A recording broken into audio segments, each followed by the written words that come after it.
Hello everybody and welcome to the final round of the HRSC Open Wheel Racing Series, and you join us live here on the Genisus Extreme YouTube channel for what is going to be an interesting Formula A race for the final round of the season. My name's Alex Goldschmidt and I'm pleased to be alongside once again Joe Black for this final race for Formula A. Formula B is already done and dusted.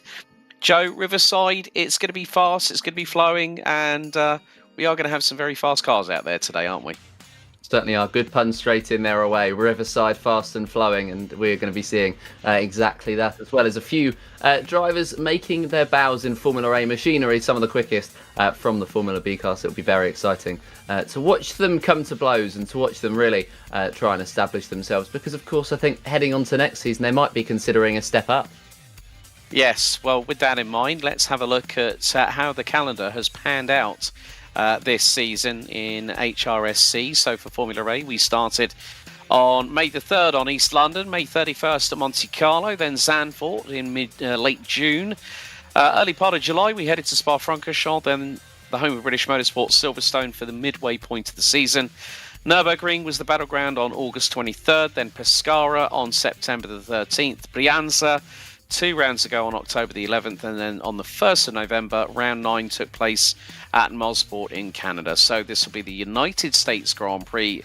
And as Joe rightly alluded, we've got a couple of drivers going through into the Formula A, but this is the track map. 9 corners, 3.3 miles, and especially with a very, very long back straightaway, expect very high top speeds approaching over 180 miles an hour from turn 8 to turn 9. But then it's the top part of the circuit, Joe, that the drivers have really got to watch themselves. I mean, turns 1 and 2 fast, but then we get into the twisty stuff from turns 3 to 6, and that could possibly catch a few drivers out.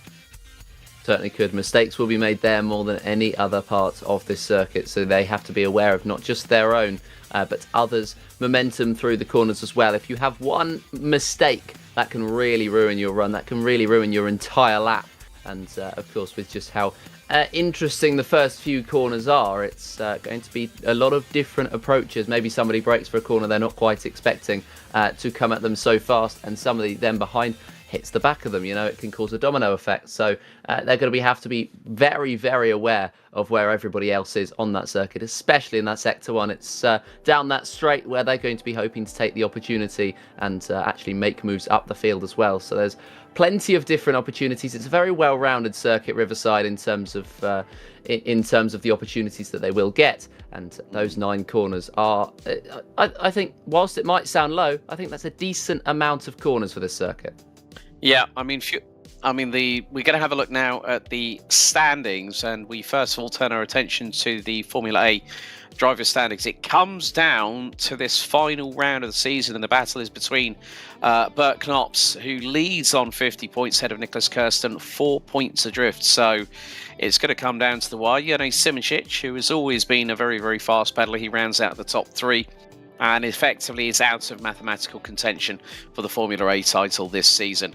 Kasper Stolzer, Martin Baer, Nicholas Hilbrand, Devin Palmer, Frank Godrecki, Danny Furman and Maddie Shepherd round out the top 10. Then next of all, we look at the constructors, the team standings. So, Joe, take us through it. Well, Brabham have already sealed it with 82 points ahead of the rest of the field, but the Rafa Racing Club and Amber Collective Autosport will be scrapping over second and third with nothing in it. Scuderia Favero in fourth place on 51, and then there's a big gap back to Amici Autosport Hooper on 20. Ecurie Australis is in sixth place with 18. Baskerville Hobbyist Racing with 17, then Vulcan Racing with 15. Southern Speed Factory and Automax round out the top 10. And also with the constructors, Beagle has already wrapped up things ahead of Grabham, Scarini, Hooper, GBR, Britus, Eve and Yonder, as the drivers are now starting to grid up ready here at the Riverside Grand Prix circuit. Let's take you through the starting grid for the final round of the Open Wheel Race Series. Jene Simicic and Bert Knops line up on the front row of the grid, ahead of Gabriele Del Piccolo from Ecurie Atlantique, and he'll be joined by a man who stepped up from Formula B, Giovanni Centorami. Maddie Shepherd will be joined by Nicholas Hilbrand on row 3. Neil Sintkowski, who took P1 in the Formula B Championship, lines up on the inside of row number 4, joined by Martin Bayer, returning for Scuderia Favero. Reese Gardner, Darren Andrews and Nicholas Kirsten, who did not set a lap time in qualifying, round out your 11-strong grid. Fuel saving not going to be a problem here, but tyres will be stressed in the first and the final corners. And there's a lot of acceleration zones that the drivers will have to contend with as we get set and ready for 65 laps here at Riverside to decide who will it be, Knops or Kirsten. And the horn goes and everyone gets a good start straight away, but Shepherd and Hilbrand do a number on a very, very slow starting Gabriele Del Piccolo and Giovanni Centorami, as Bert Knops gets the lead over Jene Simicic into turn 2 for the first time. A great start by the 0-5 from Brabham Motorsport as they now go through the twisty stuff, very much echoing of a track known as Suzuka. But the thing is now, coming out of turn 5, you've really got to be very controlled on the power. But Nicholas Hilbrand here, Joe, is already catching a man who we would normally see very quick to be at the sharp end of the field, Jene Simicic.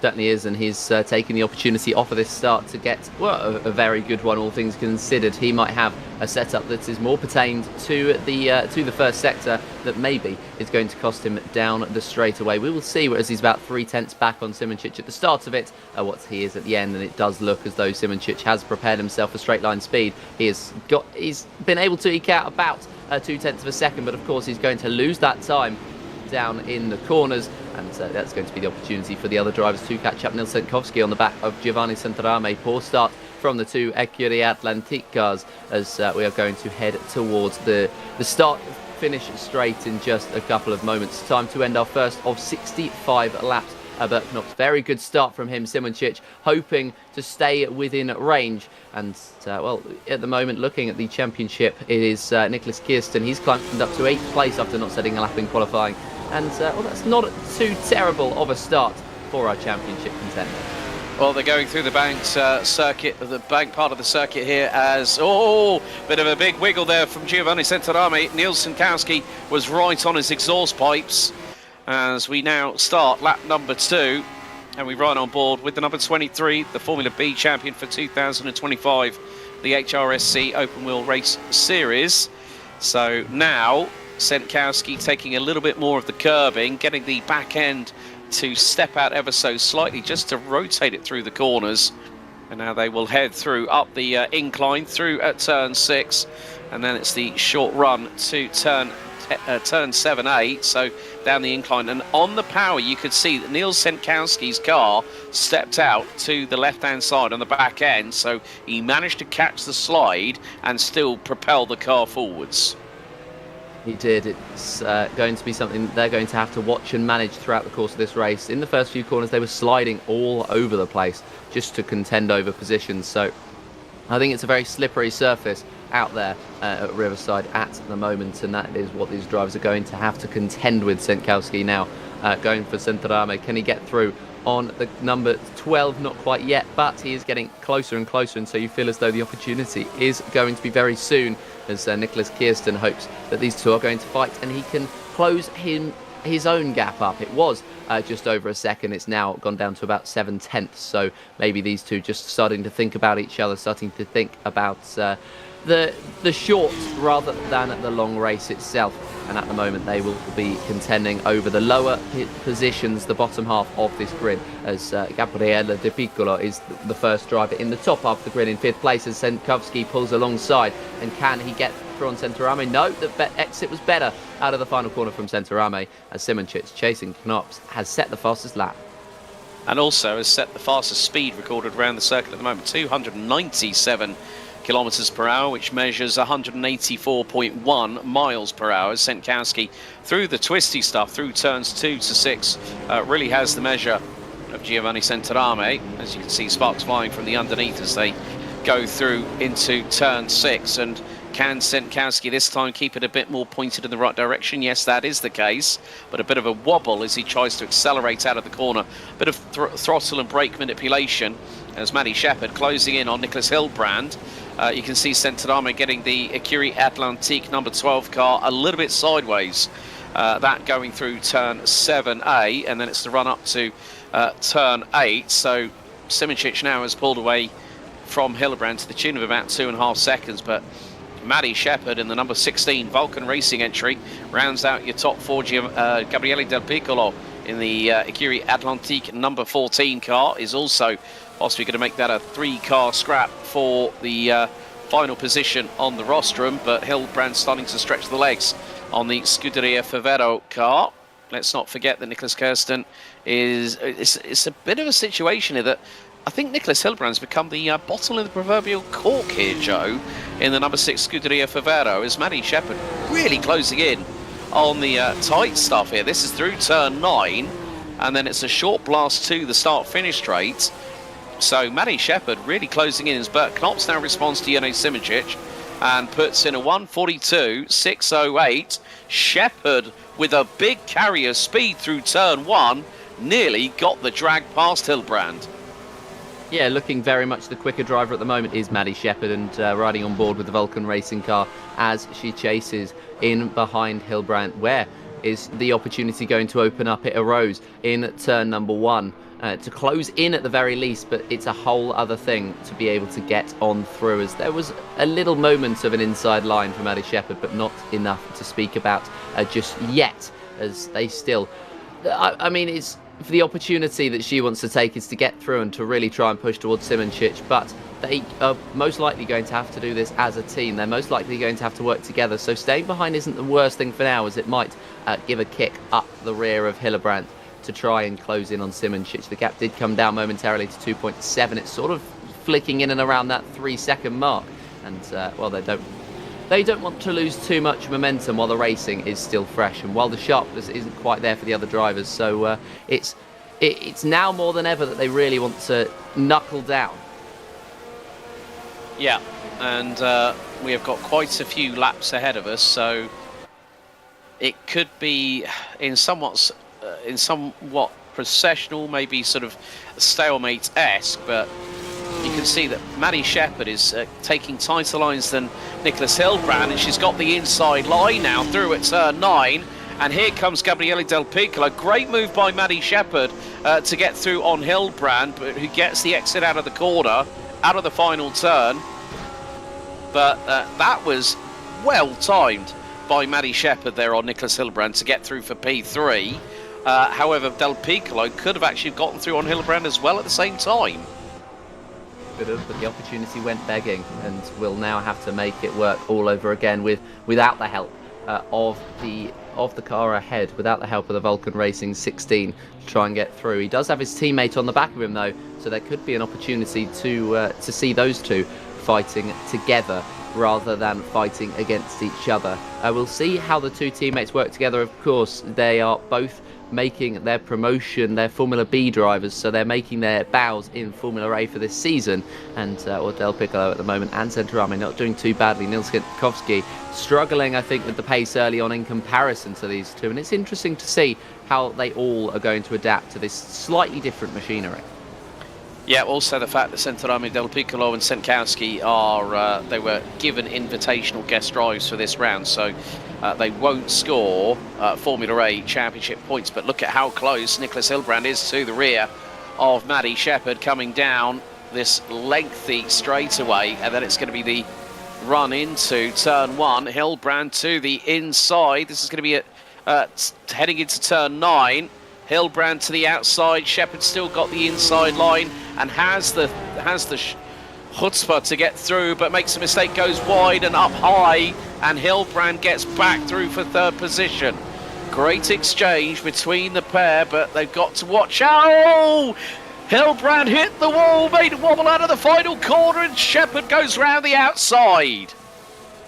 Yep, and that's Maddie Shepherd through. Good move, taking advantage of that mistake, and Hilbrand is going to have to make that overtake stick once again. He's going to have to work his way back past Maddie Shepherd, and also he's going to have to think about the fact that, well, he was struggling with that mistake there, and he's potentially picked up a little bit of damage on that car. He's going to hope that he hasn't got too bad of damage on it, and he's going to try and remain within range of Maddie Shepherd. He's doing well at the moment to do so, but he has to not forget Gabriele De Piccolo is on the back of him and looking for a move, of course, without points being offered for drivers, as that's alongside Hilbrand goes. As Shepherd runs wide, Hilbrand goes through, and he is going to potentially make his way further up again, but we've seen this script before, and he may well run wide once again. He is on that outside line.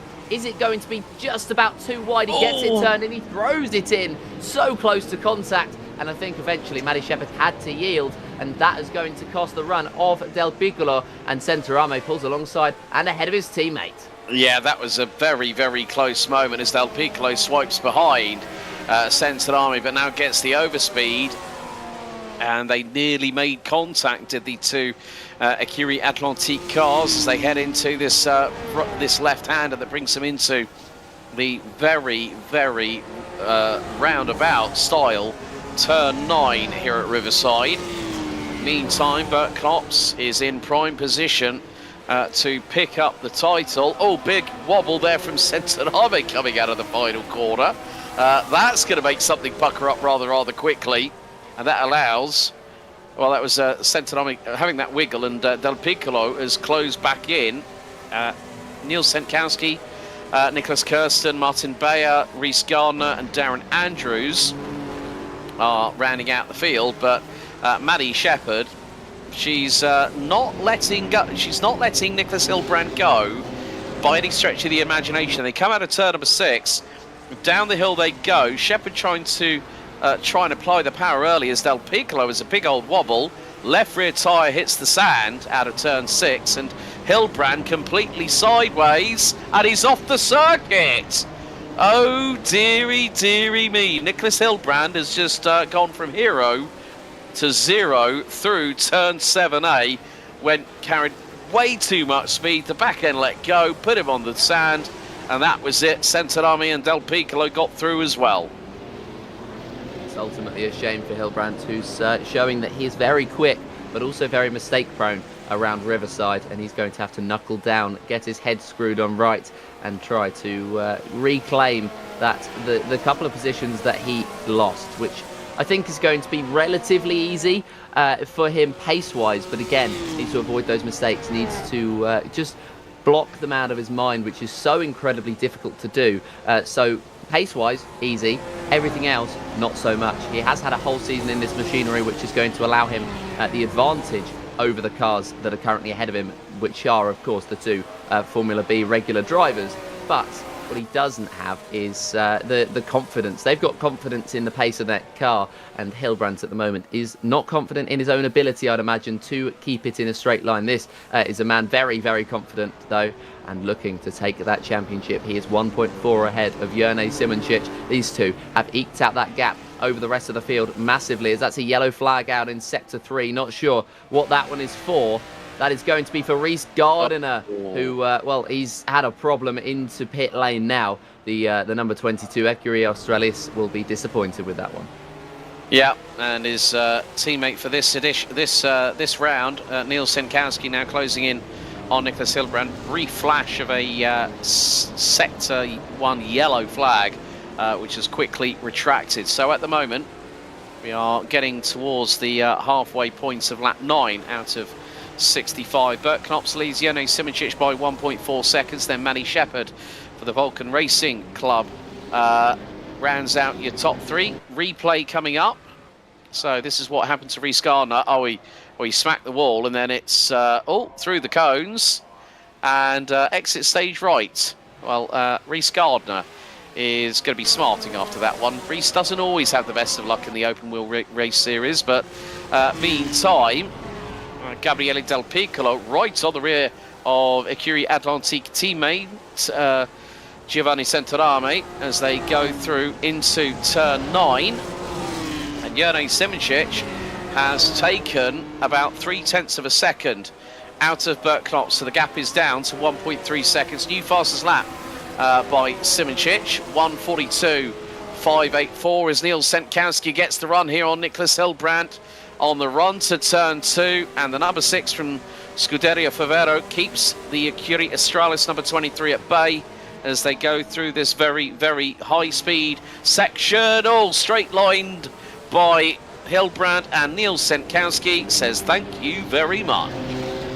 Certainly does. Neil Senkowski gaining a position. Hilbrand needs to really focus in here and really get himself settled down. The first 10 laps have been shaky for him, I think it's fair to say, and while he does have the pace, he needs to really build up the consistency, which is going to be the most important part, because you can win a race being inconsistent over the course of 10 laps, but over the course of 65, it's all about keeping that consistency, keeping that momentum going, and he really needs to build it up from pretty much square one, despite the fact we are 10 laps into this race already. Jurnej Simoncic, speaking of consistency, that gap between himself and Bert Knops is still 1.4. It's been 1.4 for a very long time, and it looks only set to continue, as I don't think either of them is using the outright express pace. They don't need to, because at the moment they're building a gap to the rest of the field, and then they can really start to fight with each other when there is they can create themselves the opportunity to make a mistake. They can create the chance for them to maybe come to blows,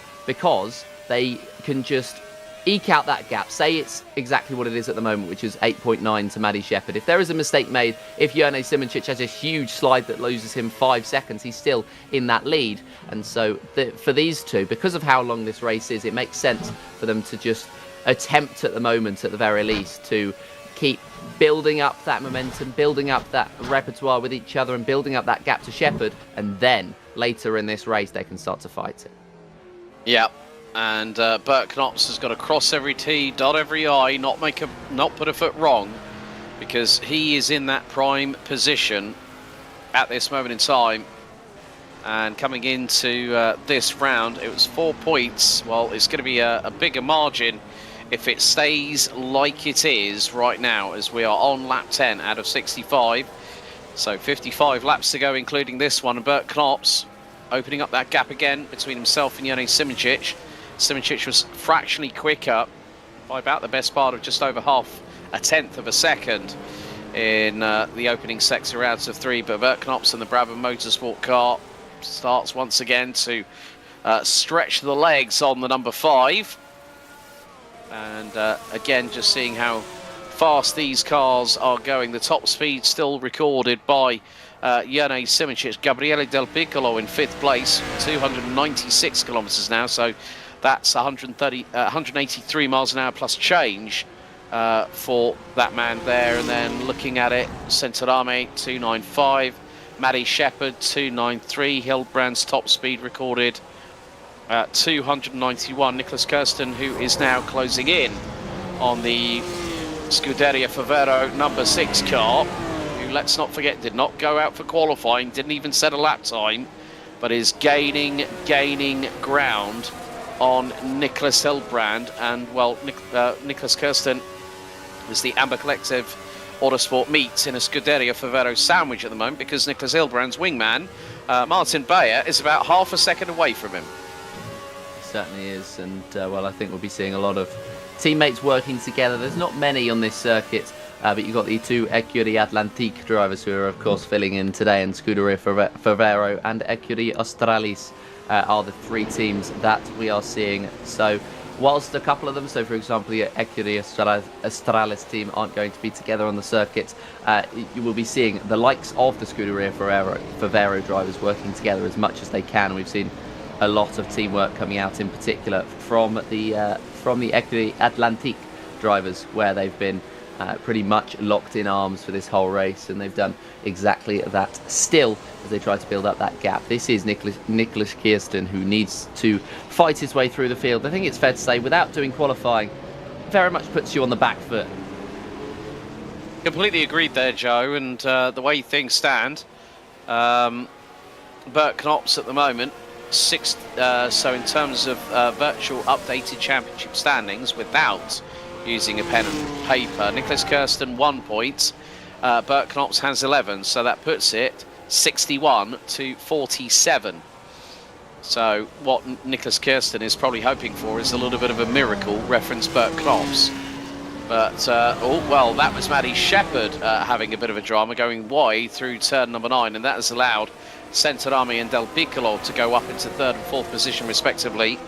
So the Vulcan Racing number 16 goes wide at 9, but is going to catch the two Écurie Atlantique cars right in front, but just behind them, Neil Senkowski, biding his time, waiting for the opportunity to pounce like a coiled spring, but at the moment he does not have the pace in the Écurie Australis car. The top speed of that vehicle so far this race, 285 kilometres an hour.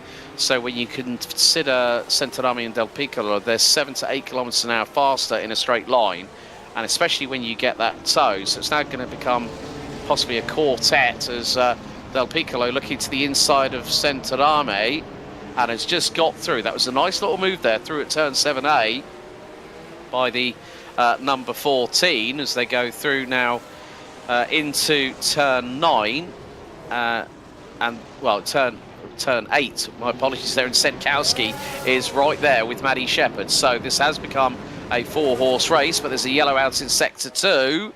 I think that was Senkowski who's just lost the back end of it, and that has now promoted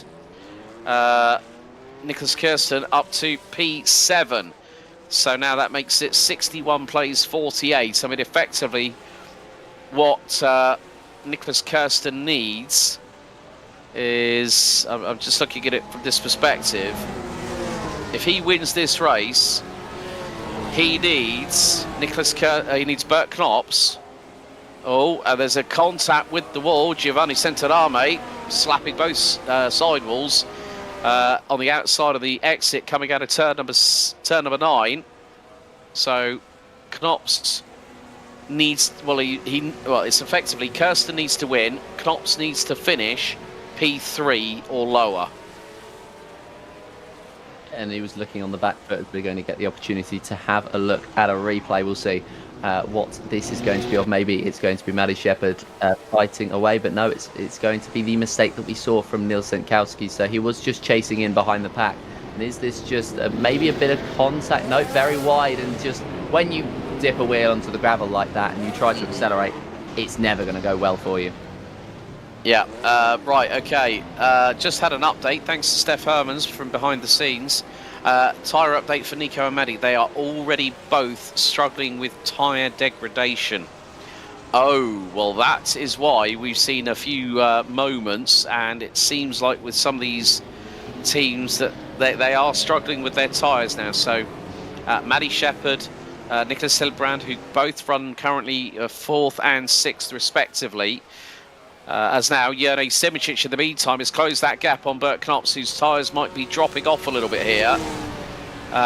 Knops was quicker in the opening sector, but then Simicic took a whopping nearly 8 tenths out of him in sector number 2. The gap is now as low as it's been for quite a while, half a second as they cross the line. We start lap 14 out of 65, and hearing about, with regards to the tyre degradation, that would say to me that I think there may be a need for a pit stop.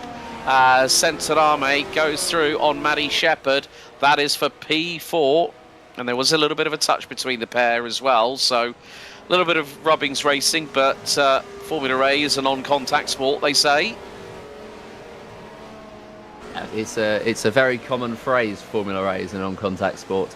But yeah, I mean, it's sometimes you do get contact, but generally when it's respectful like that seemed to be, where it's just a little bit of contact, nothing too major, then it's absolutely fine. Maddie Shepherd in behind these two Ecurie Atlantique cars at the moment, and really trying to rebuild. I think it was a struggle after that mistake to rebuild, and it's mentally it can take a toll on you, but Maddie Shepherd at the moment trying to put that out of her mind and keep going with the fight. I think everyone will be struggling on this grid for their tyre wear at the moment, and well, they're going to try not to pit, but I think we'll be seeing a number of those drivers into the pit lane before the end of this race, which is going to add just another dimension, another element to this championship fight. It's going to be that they're going to have to pit again, or they're going to have to manage their tyres at the very, very least. And so that could create some interesting dynamics. Maybe Knops pits, maybe Kirsten even tries to stay out and tries to catch up and fight with his championship rival that way. So just creates another dynamic. Personally, I do hope that a couple of them have to come into the pit, but we'll have to see how that one goes. But if they're struggling already on lap number 15, then that is potentially a bad sign. I think I think you were very, very right in what you said earlier on, Joe, with regards to Bert Knops and Jerne Simicic. They are not going completely flat out because of the fact that they know that they've got these very, very powerful engines behind them. But of course, it's a case of managing between the finite balance of being on the limit, or just making sure that you make the corners and don't go off the track like we've seen, or even hit the wall that we've seen quite a few times.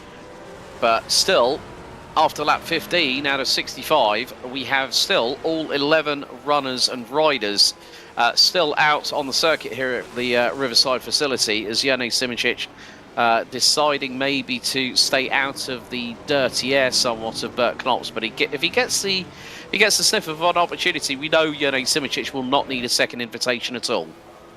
Yeah, and he's been closing. He was about 1.4, 1.5 seconds back for the longest time. Now he's decided that it's much better for him that he's going to run in that slipstream of Knops and try and build that gap. As well, it may well actually be worth it for them if they are able to build up that gap to Del Piccolo to pit anyway.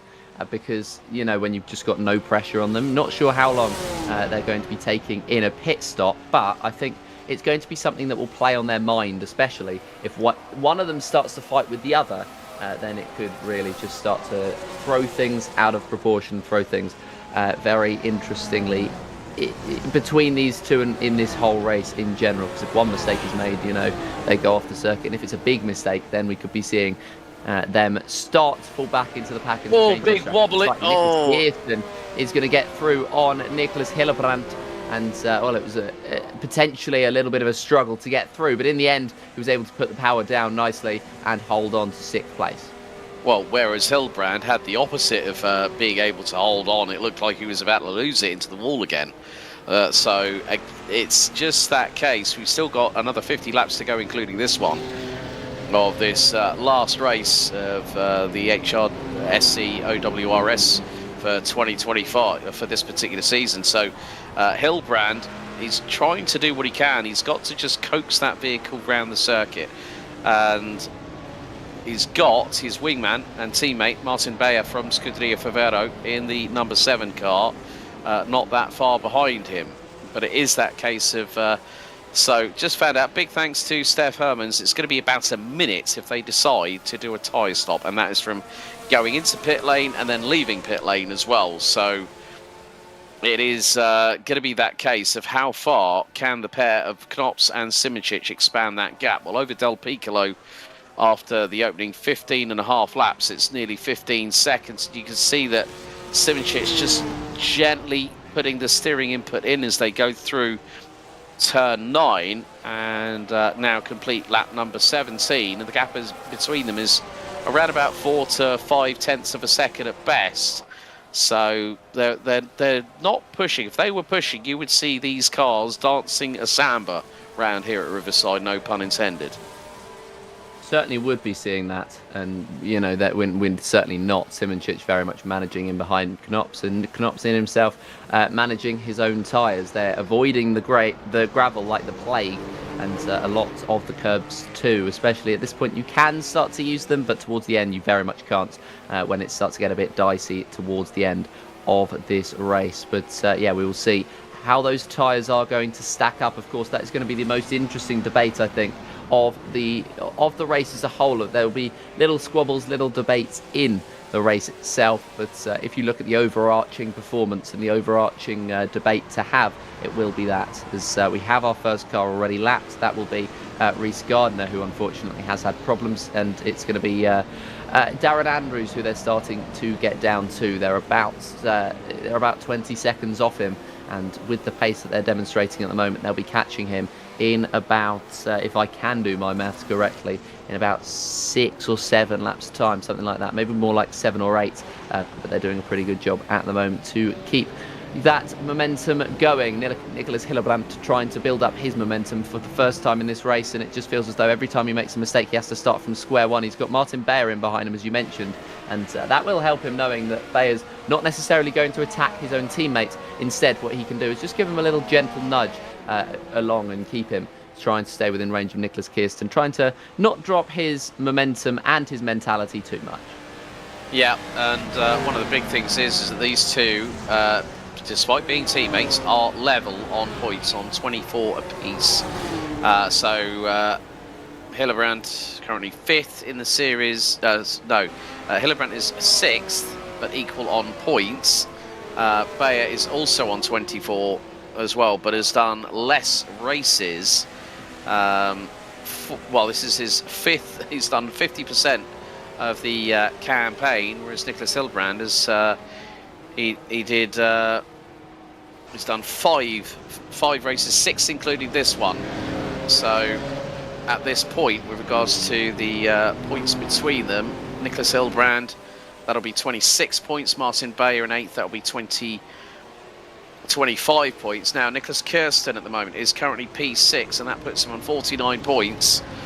Still 12 shy of Bert Knops, as Rhys Gardner is hopefully going to try and see if he can get this car to the end of the race. We've always known that Rhys has had some good flashes of pace previously, but there have been times when he's gone gung-ho and then it's all gone wrong in a rapid rate of laps. But at least the good thing is to see the man from Ecurie Australis in the number 22 car still pounding the laps around here at Riverside. But meantime, it seems to be that there is always an ebb and a flow between Bert Knops and Jene Simoncic. Knops quicker in the opening sector by a 10th. Simoncic quicker in sector 2 by a 10th. As here goes Nicholas Kirsten round the outside on the approach into turn 9. Neatly goes through. Rhys Gardner doesn't fight it. Doesn't want to keep him impeded. Because now Nicholas Kirsten's next target is Maddie Shepherd, who is 1 second up the road for P5.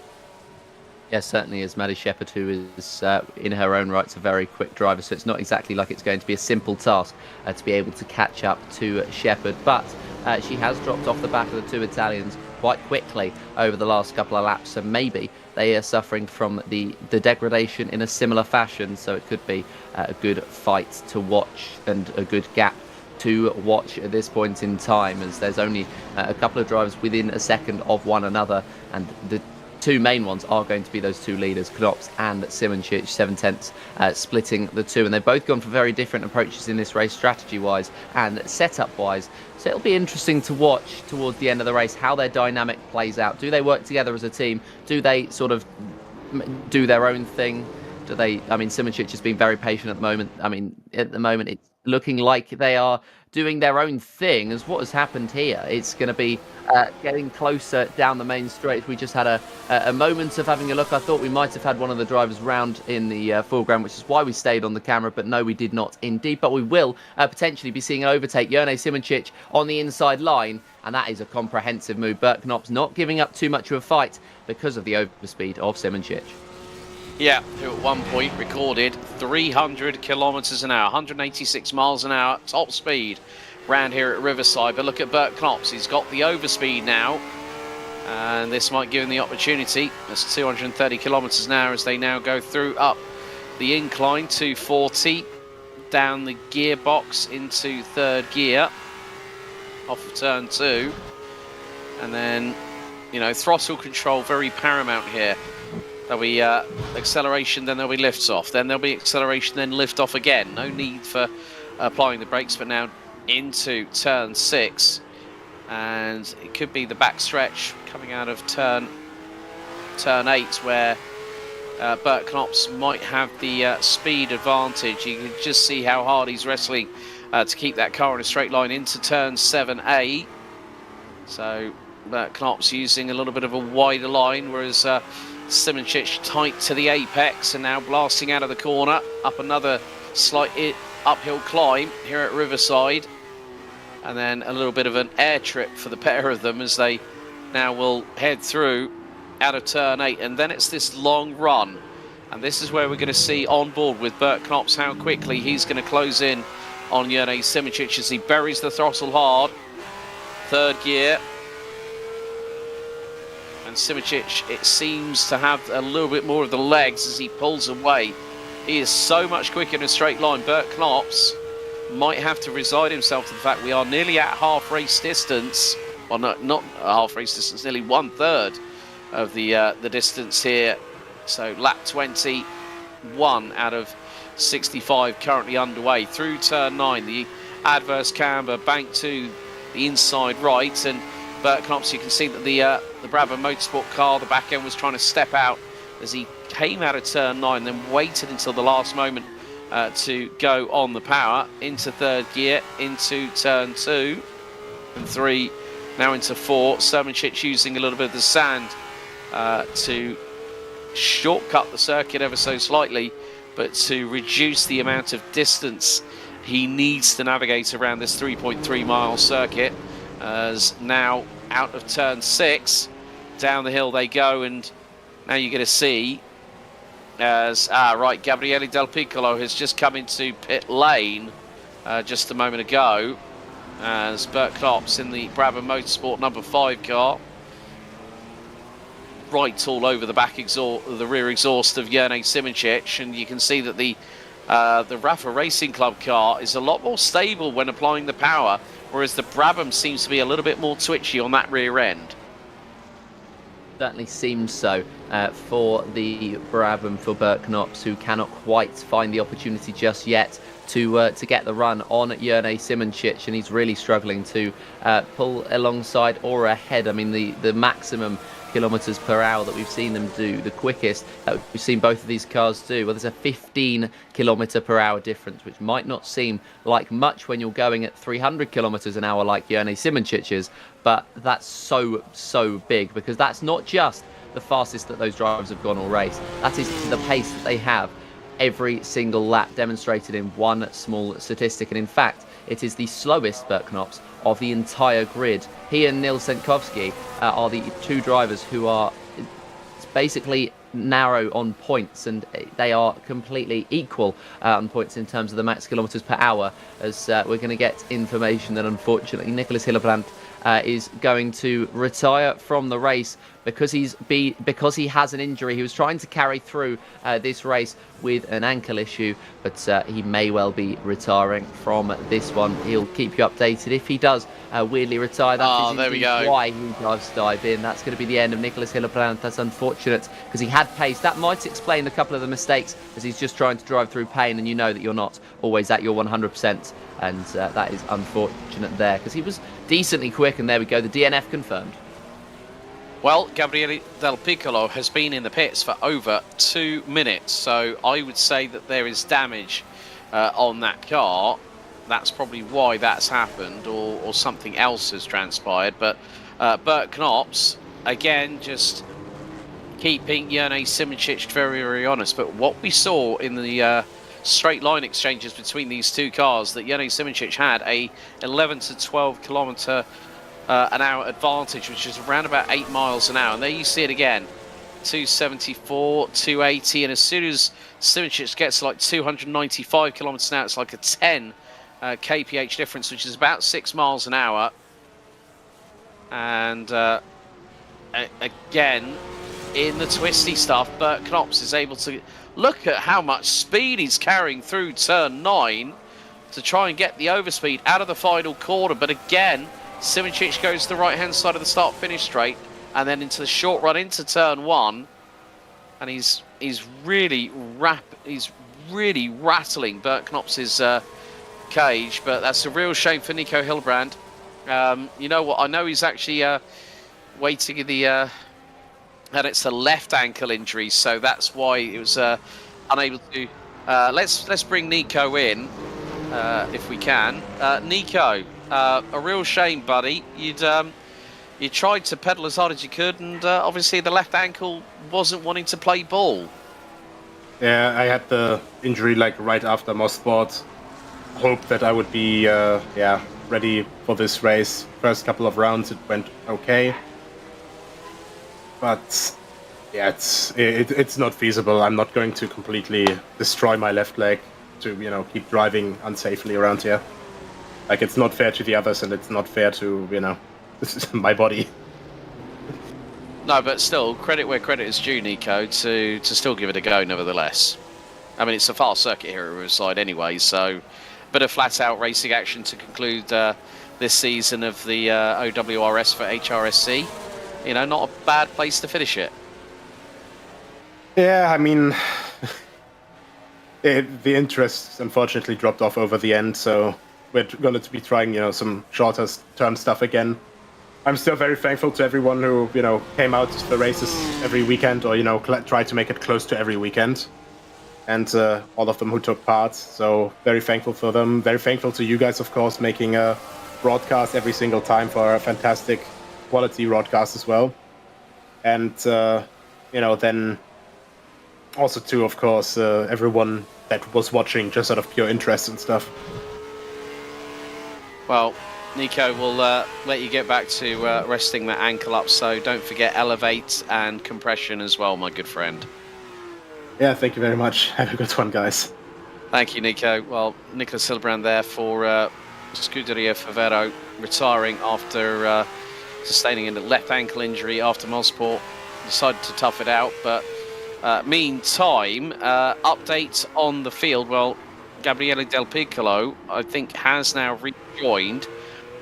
So in about a lap's time, he will go ahead of Nicholas Hilbrand. Meantime, though, in the battle for the Formula A driver's title, Nicholas Kirsten now in P5, which puts him on 50 points. Bert Knops now on 58. So the gap is getting closer and closer. Nicholas Kirsten is about 3.3 seconds off of Maddie Shepherd, but is trying to hopefully close in on the number 16 from Vulcan Racing. Took 1.4 seconds out of Maddie last time around, and that gap it's a bit of a pendulum swing between 4th and 5th at the moment here, Joe. Yes, certainly is. There's been a couple of fights that are they are building and they are swapping, and 4th and 5th at the moment, Shepherd and Kirsten there. It does seem as though they're both very quick, but they're both very quick at different points. So I think as soon as they see the other one building a gap or closing the gap, they push.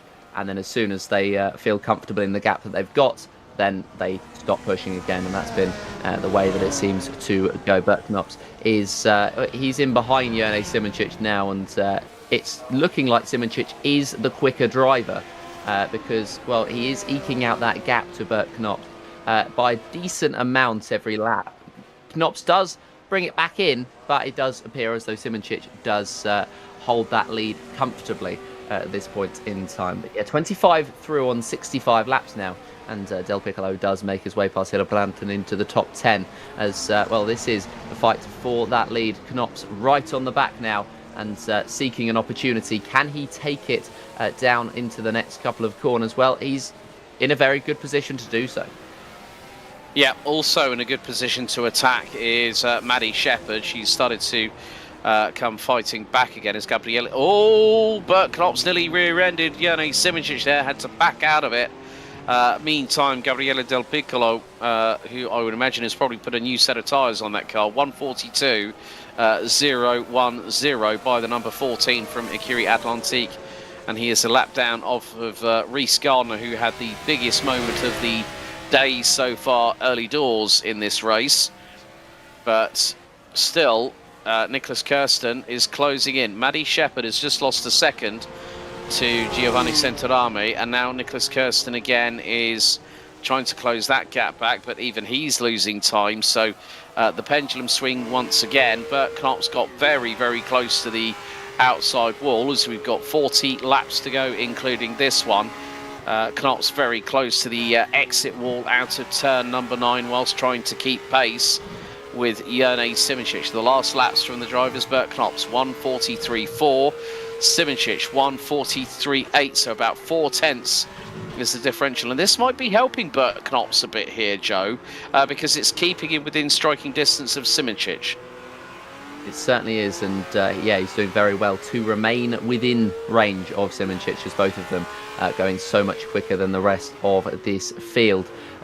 Based on the last lap, the top 3 drivers quickest of all, and that's what you'd be expecting. Centorame has been able to keep that gap level between himself and the 2 leaders, but with the fact that they were able to build up that gap early on, it's the opportunity that they've taken, and now they're reaping the rewards. They are a second quicker than anybody else on the field, the top 3, and well, that's in terms of the drivers in realistic contention. They're hanging in around the 43s pretty consistently, the other drivers in the 44s or higher. So yeah, they're doing a very, very good job at remaining in range for the time being of increasing that gap and remaining with the opportunity of course, coming into the pit lane if they do feel the need. They would drop down to around, I believe, where Nicholas Kirsten is maybe about 6 seconds ahead of the driver in 5th place of the number 9 Amber Collective. But yeah, it would be a very, very good opportunity for them, as that is going to be a yellow flag out in sector number 2. Who's that going to be for? It's green flag racing once again. It looks like Kirsten has lost a little bit of time there. Is he the driver with the problem, as now he drops back past Kowalski, of course? It looks like he is. Yeah, that's dropped him down to 7th position. So the number 09 from Amber Collective Autosport. I think he now realises, as we are around about 5 or 6 laps away from half time here at the Riverside HRSC season finale for the OWRS. And there is Kirsten, who now rejoins about 0.8 of a second. Let's go to the HRSC replay and see what happens. So Nicholas Kirsten applying he's trying to go round the corner. Well, that was a bit of a moment that was coming out, and it's going to... he rotates the car. He caught the sand, dirtied up the tyres, got on the black stuff, and then round she went. Did. Unfortunate there for one of our potential champions, who I think it's looking further and further every single lap that goes by from his grasp, and right into the hands of this man in 2nd place at the moment, who is seeking an opportunity on Jerne Simoncic, but no doing just yet. That straight line speed is not going to be benefiting him in any way, shape or form. And whilst it does benefit you in qualifying, and it benefits you in terms of overall pace, the race victory, the race lead, that's a whole different scenario altogether, where you're actually in the race, you're actually contesting, and you actually want to make that overtake stick, because it's one thing being the quickest driver on circuit, it's a whole other thing making overtakes. And Bert Knops at the moment, the way he sets his car up, means that it's going to be difficult for him to get through on Jerne Simoncic. He would have been hoping to stay ahead, of course that's not been the case, and so now it's just a case of trying to find an opportunity, stay in behind and force a mistake. Well, in the meantime, Nicholas Kirsten has dusted himself off and gathered himself back up, because he's now 1 second or so, make that 1.3 behind Neil Senkowski, and took 0.3 out of him out in the opening sector. Senkowski set a personal best in the opening sector, which was over 0.7 quicker than Nicholas Kirsten's, who, with that spin last lap, was a 1:54.1. He's just gone 10 seconds quicker and has put in a 1:44.202. Bert Knops running in the high 1:42s, 1:42.915, keeping within about 3.5 of a second on Jurnej Simoncic, who again is just calmly controlling the pace at the meantime. And they are about to come up to lap. I think that is going to be Gabriele Del Piccolo just up in front, I would believe, which is going to be that's going to be more than likely. Let's see who they got in front of them. That might be Darren Andrews, possibly. Yeah, so Darren Andrews in the number 19 Baskerville Hobbyist racing car, who we've not seen much of during this race because there's been so much else been going on. But Darren keeping himself in 8th position at the moment and is nearly 50 seconds ahead of Acuity Estralis's Reese Gardner in the number 22. So Darren looking to secure points on the final race of the season, and still at this moment in time continues to run his own race. He'll know very shortly that Messrs Simoncic and Knops will be catching him as they are about to go through turn 6. And Simoncic, whoa, that's a way to get out of the way there, Mr. Andrews. Put it on the sand, and Simoncic and Knops continue their mano-a-mano scrap at the meantime.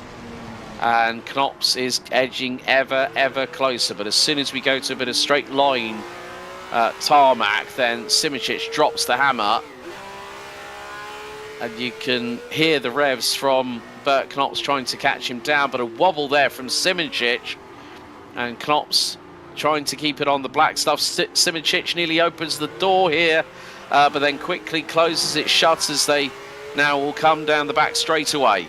Incredible battle that we are seeing between Messrs Simoncic and Knops, and it is far from over. Certainly is. Third place is swapped as well, as Maddie Shepherd has picked it up, a mistake potentially from Giovanni Centorame, but he drops down to 4th spot. But of course, first place is the most important corner, the most important position as they head through the next corner, the sweeping corner that will send them out onto the next straight. And Jurnej Simoncic has got the run out of it, enough of a run in fact, to hold on to the lead and actually eke out that gap down the next straight. He's got it up to about 0.6 of a second, which is huge in terms of the way that they've been fighting, because Bert Knops has just been getting closer and closer gradually lap after lap. So one moment from Bert Knops has really provided the opportunity for Jurnej Simoncic to fly away, which is exactly what he's trying to do right now. He's desperately trying to push, and I think now is they're going to start to use their tyres a bit more. It's about halfway through this race, so they've got a decent indication, and if they both do indeed decide to come into the pit lane, then it'll be about halfway through that they've gotten to right now, which will be the second half of the campaign very shortly. But Jurnej Simoncic trying to hold on to the positions. We're going to get an HSRC replay. What has happened to Giovanni Centorame, which means that he dropped behind Maddie Shepherd. You can see Maddie in the background in the red car, and what has happened to Centorame? He's just locked up the brakes. He's locked up and gone straight onto the gravel. Managed to keep it out of the barrier well, but hasn't managed to keep P3. Well, Maddie Shepherd is going to be very happy about that, and now that puts her a second ahead of Centorame, who's trying to close that gap. So again, it's the run down to this very deceptive oval part of the circuit, if you will, here at turn 9, and both can go to the midpoint of the circuit rather than trying to nail the apexes, because that can carry you a bit too wide coming out of the final corner, and they're already flirting with disaster with the barriers coming out of turn 9 anyway. But there is Gabriele Del Piccolo, who is now running in 10th position and has the fastest lap of the race to boot, a 1:42.010. And in comparison with Reece Gardner, who I think, is that him behind him? I think that is. Well, Del Piccolo is lapping about, not at all surprising here, he did a 1:42.5 last time round. Reece Gardner, 1:46.1. So that's a big chunk of change. It's about 3.4 seconds between the pair, and Del Piccolo's just striding away into the distance once again. It is now closing up between Martin Bayer from Scuderia Favero, Niels Senkowski and Nicholas Kirsten. The gap is now 3 seconds. Make that about 2.8 between the three, as Nicholas Kirsten has just done a personal best in the middle and last sectors and just does a 43.4 on that particular occasion. Senkowski was the quickest of the trio, 1:43.5. Martin Bayer 1/10 quicker than Nicholas Kirsten. So Kirsten is clearly struggling, but as we fast approach the halfway point of this final race of the season, air temperature 22 degrees centigrade, track temperature 45. No wonder drivers like Maddie Shepherd and the now retired Nicholas Hilbrand were struggling when we got to around about 15 laps in, Joe, but it seems like things are starting to ever so slightly calm down. But as I say that, Giovanni Centonami closing in and has got the pace advantage over Maddie Shepherd. Certainly does at the moment. We're watching Bayer, who's just about been able to keep Senkowski and Kirsten at bay at this point in time.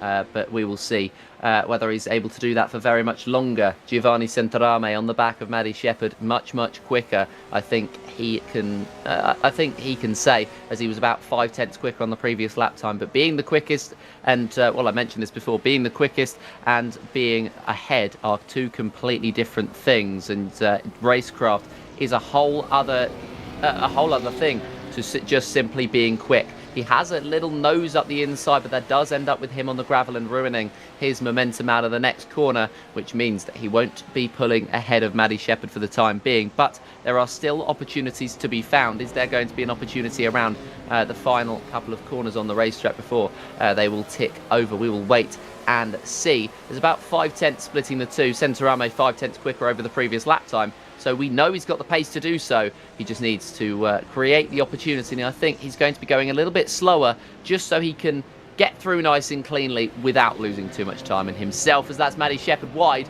And that is exactly what he was waiting for. Giovanni Centorame up to third.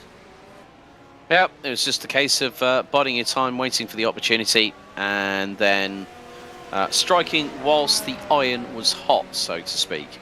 But Maddie Shepherd, she's closed up right up close as they go through into the approach into turn 9 once again. The battle for P3 not over yet. Centonami has a little bit of a drift. The tail end wags to the left-hand side. Maddie Shepherd to the inside here at turn 9. And it's going to be the drag race as Maddie Shepherd gets the power down, lights up the rear tyres. 11's his style. It's a drag race here into T1.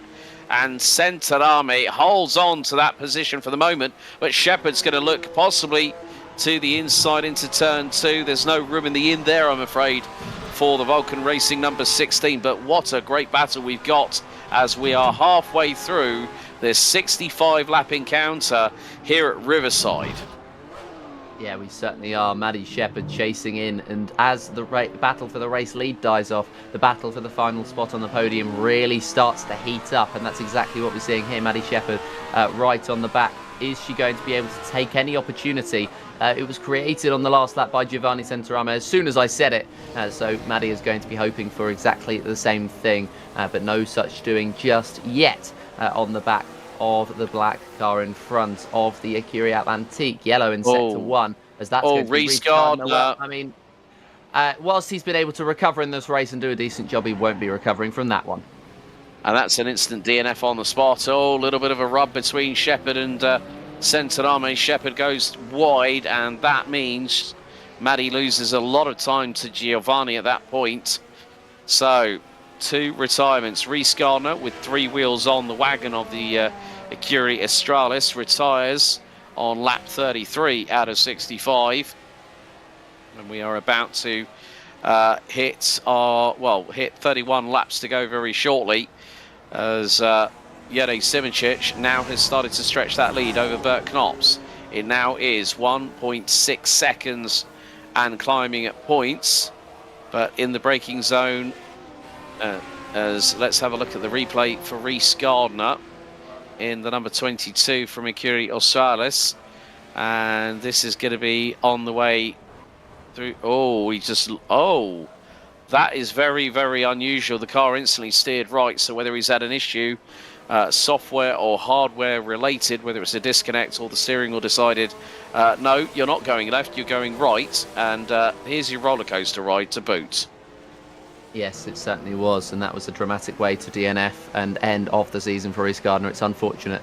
The last race is the one where you don't really want to retire from this session. Well, you don't really want to have to retire from any, but it just rubs it in when you've worked for a whole season, as Reece Gardner has, just to see your season end like that. But his teammate Nils Senkowski still in with an opportunity on fighting with Bayer. I said that Bayer was holding off these two, but now they're both within range. They're both within 1 second, and I know that doesn't mean as much as it does in modern Formula 1 terms, but what it does mean is they're going to be within range of the car ahead, and that could be so very crucial coming towards the end of this race, simply because coming towards the second half of this race, simply because they can still be in contention for it, and they can really start to try and hammer down their authority, as they will pick up more slipstream than anybody else on this field, simply because nobody else on this field is going to have slipstream, so it's going to benefit them, especially if pit stops are going to happen towards the latter stages of this race.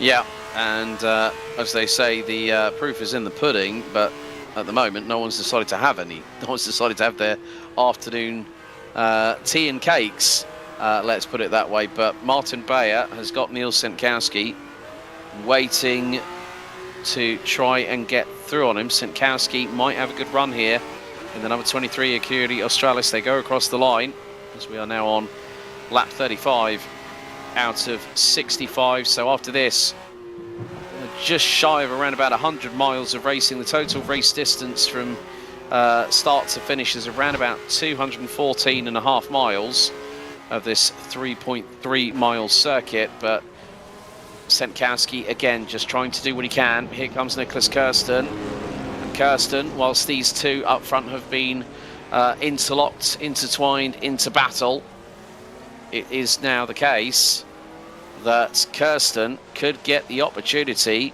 when he needs it the most. As Martin Bayer goes off the circuit, manages to put it back on the black stuff and keep it ahead of Nils Senkowski. I think Nicholas Kirsten was hoping that something else might have transpired for him to get an opportunity to get the buy one get one free special here.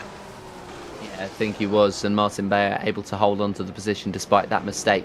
Nils Senkowski, I think, will feel as though it was a missed opportunity, even though it's a difficult one for him to have gone through.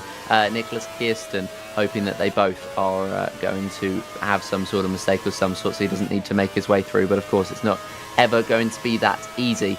And so the driver in 7th place, the Amber Collective Autosport car, is going to hope to climb a little bit further up. He's the last driver on the lead lap, and we'll see how long that one is going to last. I'd imagine a decent while, because these are the first drivers without any issues. Of course, Andrews and Del Piccolo have had problems all on their own, but yeah, these are the first drivers that have not had a moment, not had a problem just yet. And as I say that, I would imagine one of them is going to have a problem very soon, but let's hope not. Let's hope they're able to keep it going and keep it in that straight line, and keep this battle going on, which it's brewing at the moment. There's not any fighting that we've seen on circuit, but as soon as they start to lay the gauntlet down, as soon as one driver goes for a move, then we'll be seeing them come to blows. Bert Knops has closed in on Jene Simoncic. Yep, so the battle for the race lead continues onwards. We have 30 laps to go, including this one, until the end of this Formula A season. And we've had a yellow out in sector 2, So something has happened. I'm wondering whether it might be Giovanni Centorame, possibly, because he is hemorrhaging time in comparison to Maddie Shepherd. And that was about 3 seconds. It's now gone up to about 8.5 as Bert Knops loses a little bit of traction coming out of that final corner at turn 9 and is 1.2 seconds adrift from Jerne Simoncic, despite the fact that Jerne Simoncic, his last lap was a 1:43.8, but Knops was a 1:42.9. So, yeah, and there we go. Centorame, he has dropped down the order, and Nicholas Kirsten finds himself up into 5th position. So, Centorame nearly getting passed by Niels Senkowski, who dives to the outside. That's brave at turn 9. And Senkowski still keeping the throttle fully lit through at that corner. He might get the overspeed on the Italian, who has a little bit of a wobble coming out of turn 9. But that has meant that Giovanni Centorame, who was within striking distance of Maddie Shepherd in the number 16 Vulcan racing car, finds himself tumbling all the way down to 6, was behind Senkowski before he was able to gather himself back up again. Certainly was, and Centorame now is going to try and get through. Replay, we've got an HRSC replay. We'll see exactly what happens here as well. We'll get the opportunity to see what happened to Giovanni Centorame. So braking into the corner, trail braking out of it, and it just looks as though he has a little bit of a desync going into the corner. What happens on the exit? Well, power down too early, big slide, and well, he's gone so far into the gravel and the grass and everything that you really don't want to drive on, and that is why we are seeing Giovanni Centorame with more and more lost time. Yeah, so for Centorame, it's been a bit of a race, so to speak, to forget for the man for Écurie Atlantique, all the way down in sixth position. Niels Senkowski still trying to close in. We've got another replay coming up, and this is actually after what has just happened. So Giovanni Centorame, another desync there. Way too much speed into the corner. Can't get it stopped in time. And then this was the moment when Martin Bayer got through. And then so did Niels Senkowski. So did Nicholas Kirsten. So at that point, Centorame has found his race going from good to mediocre to slightly worse than what I was hoping for. Yes, certainly at this point in time, and Niels is he's holding on to 7th place, so he's doing better than Gabriele Del Piccolo, but he's doing worse than Giovanni Centorame at this point in time. This is the fight really, in terms of, because then obviously not getting points, this is the fight for pride for the Formula B drivers, where Centorame is going to lead at the moment, and Senkowski, who of course picked up that championship in Formula B, is hoping to prove that it's not just a one machinery thing, and he can actually do it across multiple cars. But of course Centorame at the moment the quicker driver, and he'll be hoping to demonstrate that he is quicker all on his own. Yellow flags in sector 2. What has happened here is I'll try and have a look to see who's hemorrhaging time. It looks like Maddie Shepherd is hemorrhaging a lot of time. Indeed she is, and that is going to be Maddie Shepherd DNFing from this race. Lap 39, and her season has come to a close. At an abrupt end as well. So that now means, okay, right, let's have a look at the standings with regards to this. So Bert Knops at the minute in 2nd position, 58 points. Nicholas Kirsten now on 51 points. This, I think the thing is, if anyone was to say that Nicholas Kirsten here at Riverside, I mean, you look at the gap between him and well, the gap between Martin Bayer and Bert Knops, it is in another state, to be completely honest with you, because so we're going to have a replay now of what caused Maddie Shepherd from Vulcan Racing in the number 16 to unfortunately DNF. Here's the HRSC replay.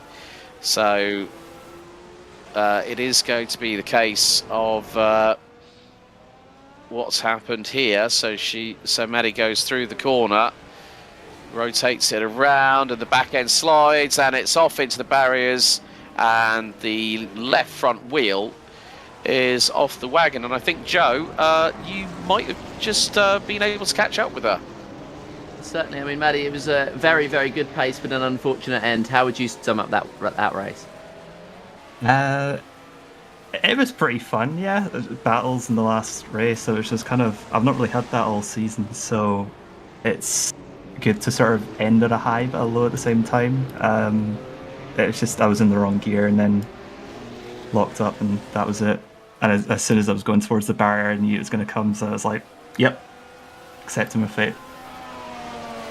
Yeah, it was, of course, unfortunate, but the pace did promise around here. And, I mean, you mentioned you had a little bit of fun. Was it a good circuit to end off the season? For future reference, of course, when we head to the next season of the HRSC OWS. It's the first time I've driven open wheel cars around here. Usually it's a sports car circuit. So it was a bit of a nice change. It was really good for battling, really good for racing. I think Riverside always provides good racing. I've never had a bad race here in general.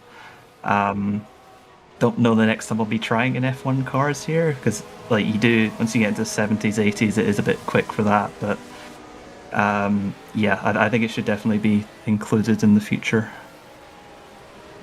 Well, thank you very much for joining us today, and unfortunate for that one, it very much looked like you were on for a podium, but unfortunately that was Maddie Shepherd who has ended up DNFing from this race, the third DNF, after Gardner and Hillebrand called their races to a close earlier on.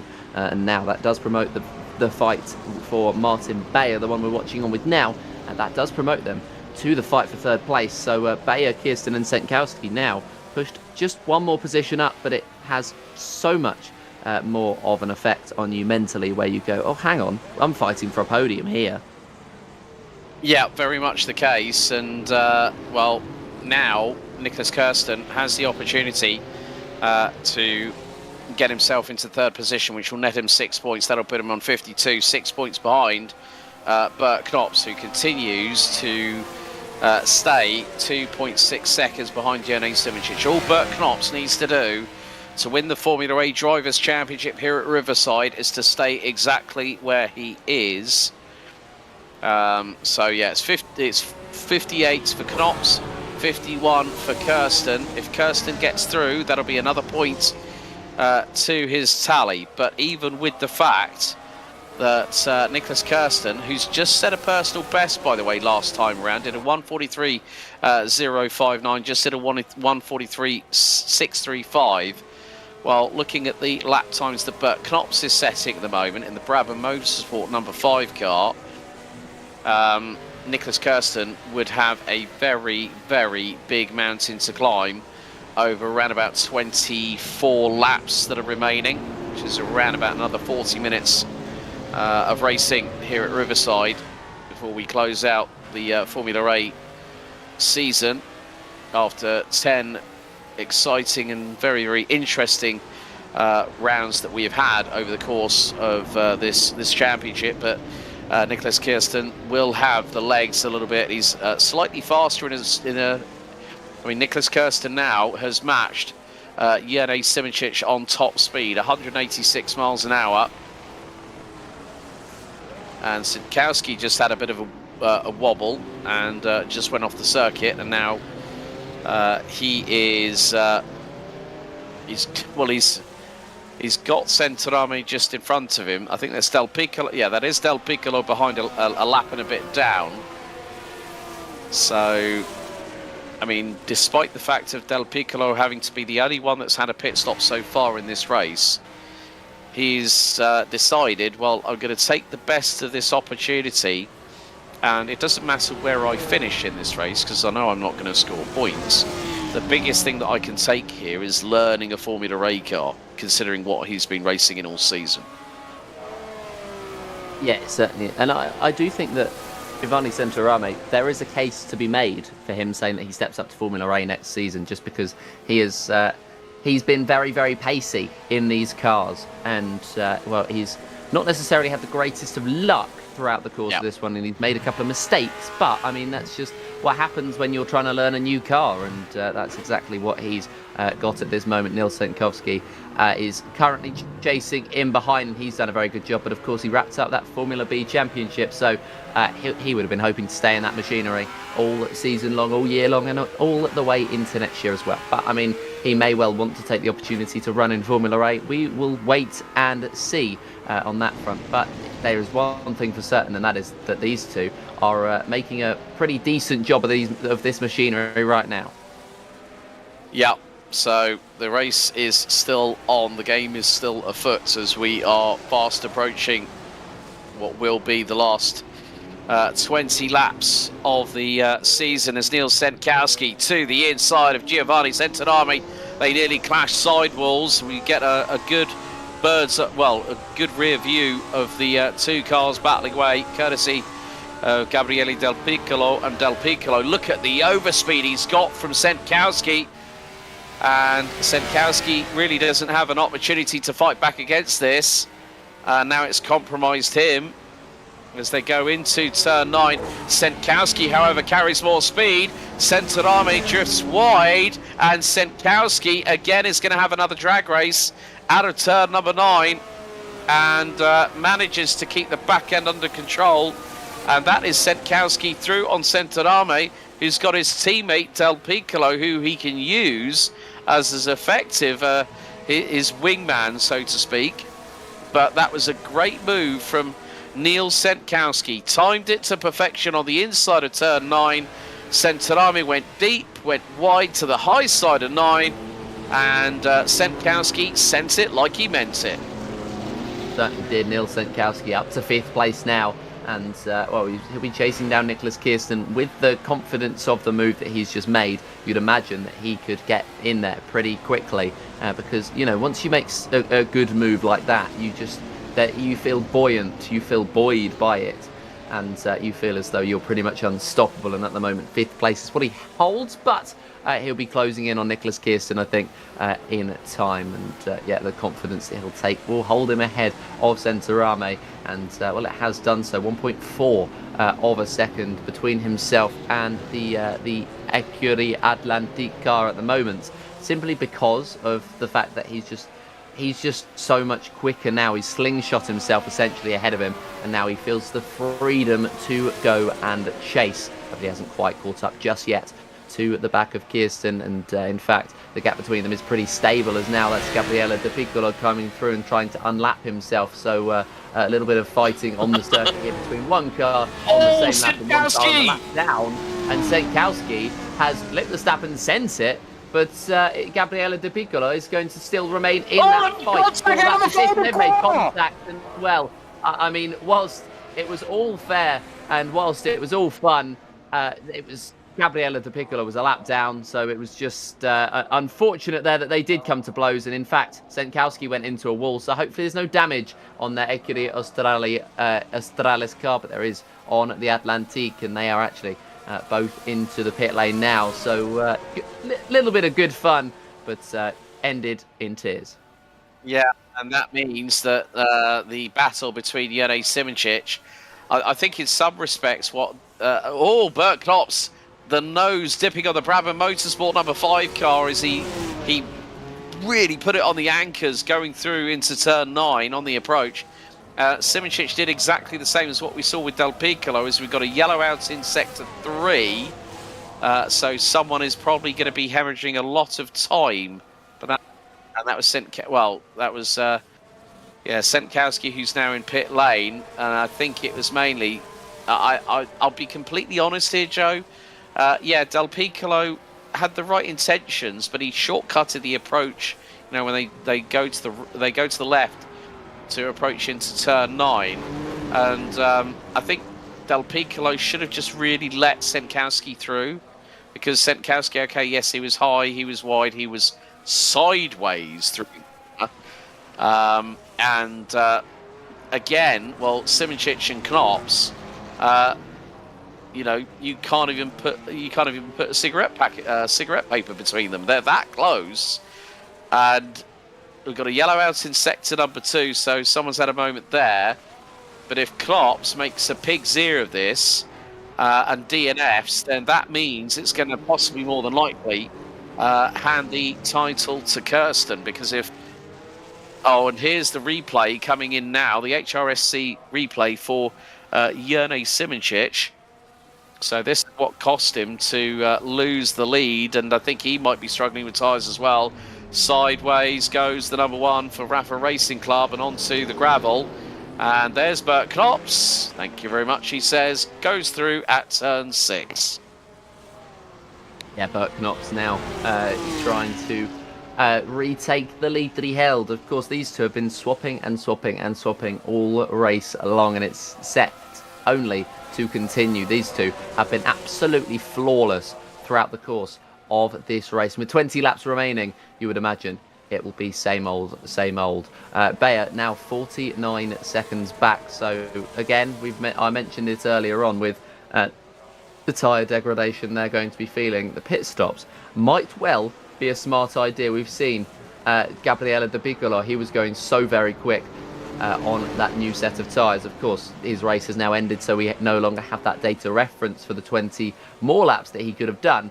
But for the laps that he did, he was so very quick, and that does promise in terms of anybody who wants to make that gamble and actually come into the pit lane and make the switch to a new set of tyres. As yeah, there we go. Gabriele De Piccolo is well, he's back into the. This is exactly what happened to Gabriele De Piccolo earlier on in this race. Oh.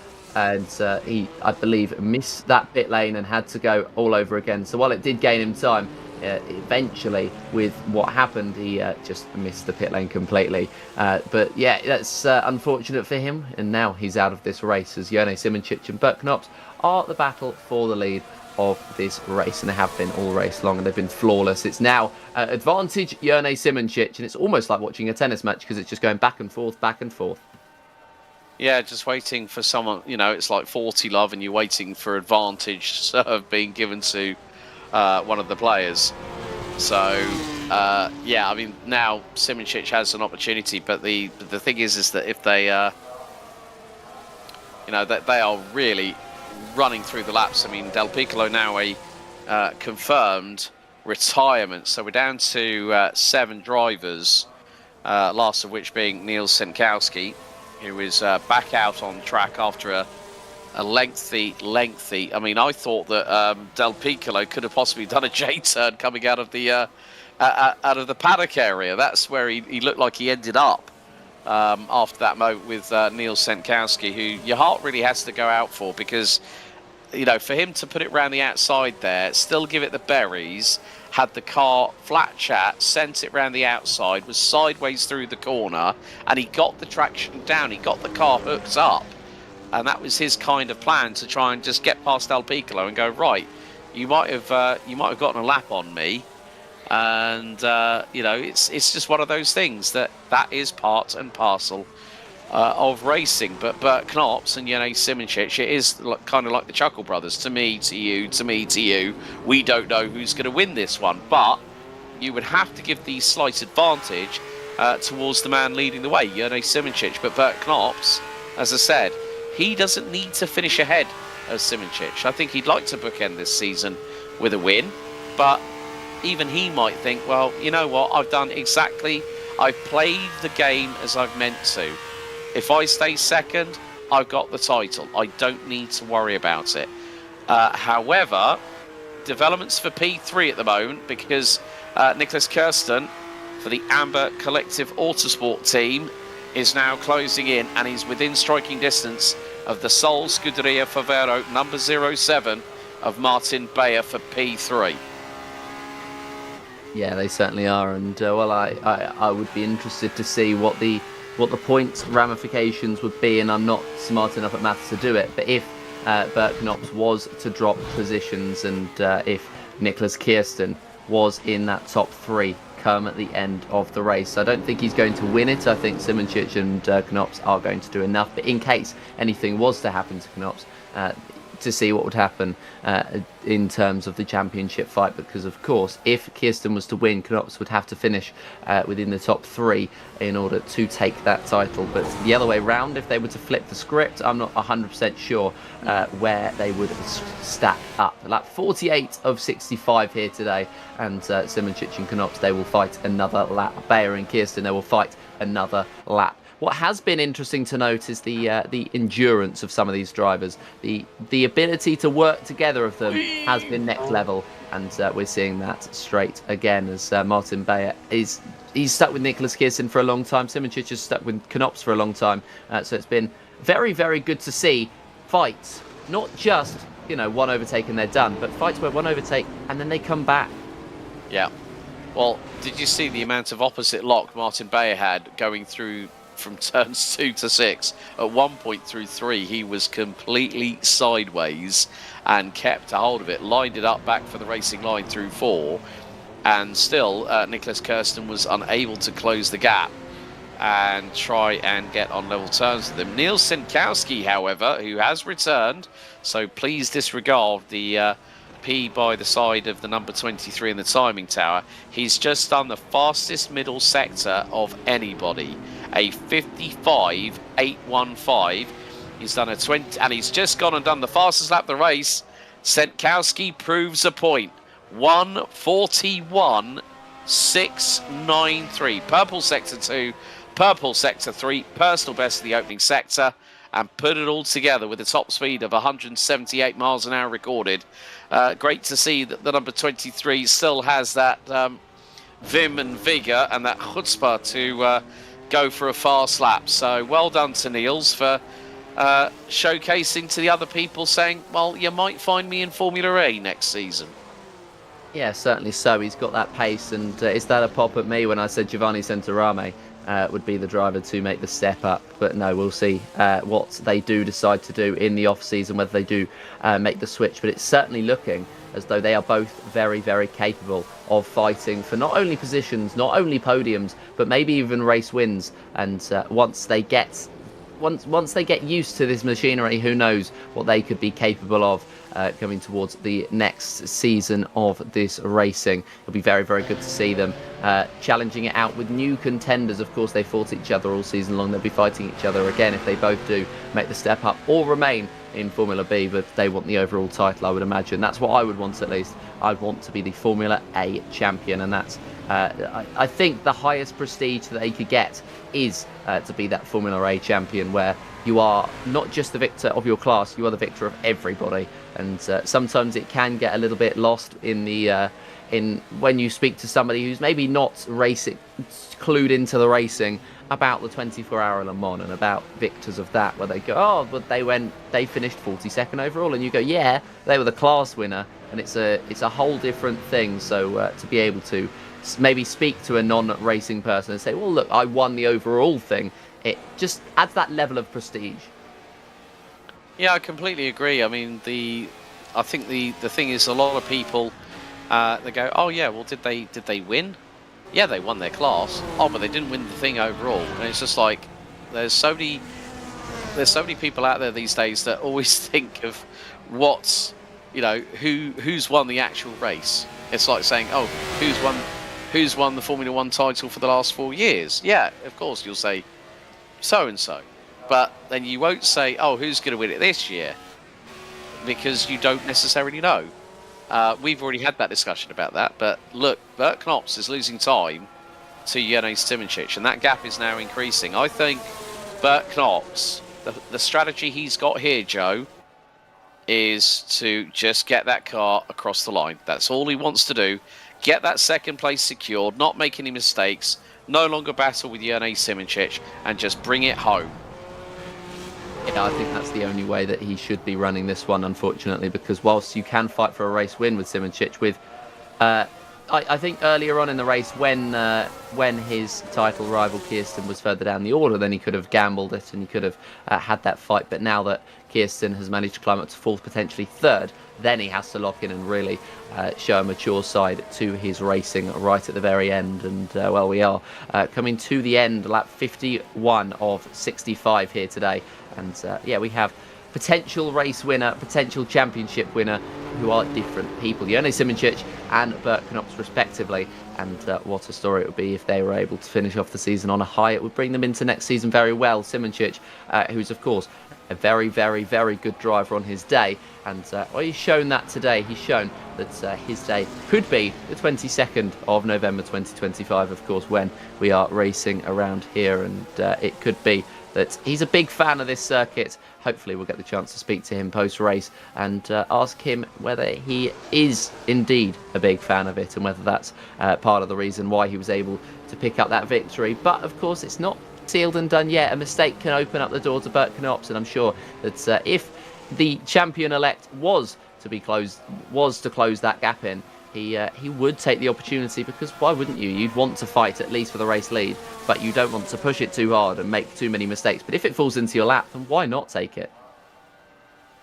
Yeah, completely agree with you on that sentiment, Joe. And as the laps count down here on the final round of the HRSC Open Wheel Race Series for Formula A for this season, Bert Knops is just thinking about doing the laps, and Nicholas Kirsten still trying to see if he can force an error from a certain Martin Bayer in the number 7 car, who is still keeping a hold of third position, which will effectively secure him secure him more than likely. If he goes P3, that's 6 points, and that will put him ahead of Kasper Stolzer for the Rafa Racing Club, who is not here today. So Simoncic, the only driver running under the Rafa Racing Club banner for this one. So Martin Bayer would put himself up to 30 points. And Mr. Andrews has had a little bit of an off-track excursion into the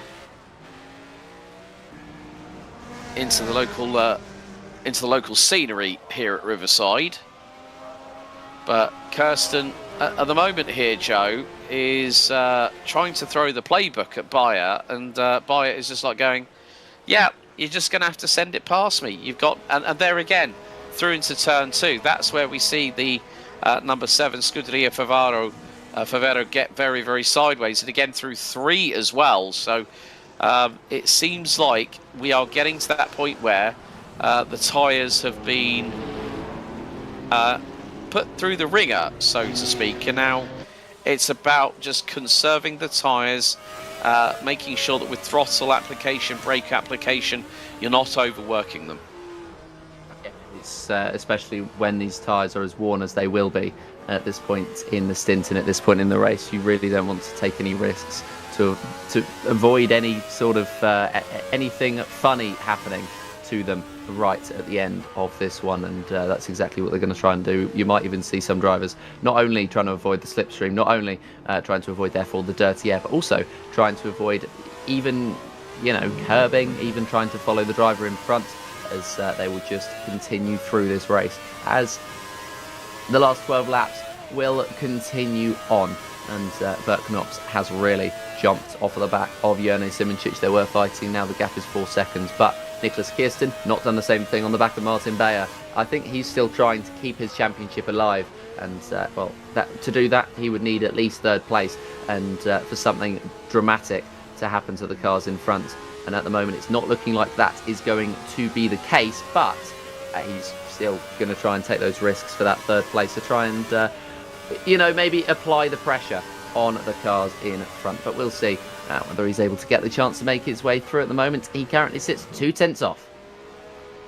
Yeah, so Nicholas Kirsten did not take part in qualifying, started from the back end of the grid, and is the biggest mover up the order, up 7 spots. Then we also got Darren Andrews. Have to give a shout out to the man from the Baskerville Hobbyist Racing team in the number 19. He's up 4 positions, having started on the outside of row number 5. And Martin Bayer for Scuderia Favero has made it up from 8th and currently runs P3. So very shortly we are now on lap 54 out of 65. So about 11 laps remaining on the counter to end the season. As you could just see over that little hump, Martin Bayer getting all 4 wheels of the number 7 car in the air, lands it perfectly, applies the throttle, and the back end doesn't want to step out at all. But Nicholas Kirsten in the number 9 Amber Collective Autosport car now accelerating 250 kilometers an hour, 260, 270, 280, 289, 290, 300. It clicks onto for Nicholas Kirsten, and Martin Bayer matched him on top speed. Both have done 187 as they go through turn number 9. Could this be the opportunity for Nicholas Kirsten? No, Martin Bayer comes across, closes the door. Kirsten instantly tries to respond by going on the throttle. Looked like it might have been a little bit too early for the number 9. And Martin Bayer, for the meantime, keeps ahead as they go through into turn 2. Back end steps out on the Scuderia Favero once again, and Nicholas Kirsten applying the power. The back end steps out to the right on the number 9 Amber Collective machine. It certainly does. It's mistake breeding mistake and moment breeding moment between these two drivers because of how tight they are and how fatigued they'll be at this point. 54 laps is a tough task, and it's a tough ask on yourself as well. Nicholas Kirsten has, of course, had so many fights, and most of which have been with Martin Bayer, so they know each other by this point. They know how fatigued each other are, and in fact, they've been trying to instigate the other car being fatigued. We'll see. Basically, we will see who is going to be the more fatigued out of the two into the of this race. We'll tick over to under 10 left as P3 still being contested over by these two. Nicholas Kirsten going wide, and so Martin Bayer is going to be able to eke out a slight gap, but Kirsten just bringing it back in again and again and again. Consistency, persistency may well be what he's going to need to take that final podium spot. Yeah, and still, he's not giving up. It's not over until that checkered flag flies for the final time.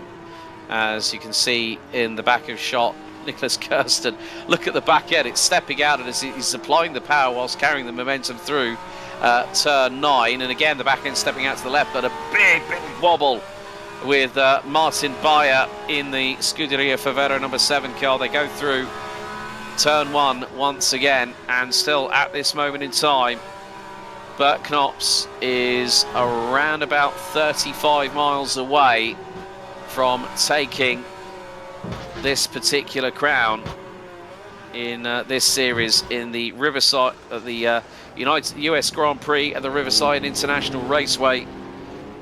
And Kirsten doing everything he can. Bert Knops is just in cruise control right now because he knows he does not need to fight anybody else. It's just about going through every corner, every apex, every braking point, every throttle application as we have 10 laps to go. Simoncic leads, and it's now 5 seconds ahead of the man who is champion-elect.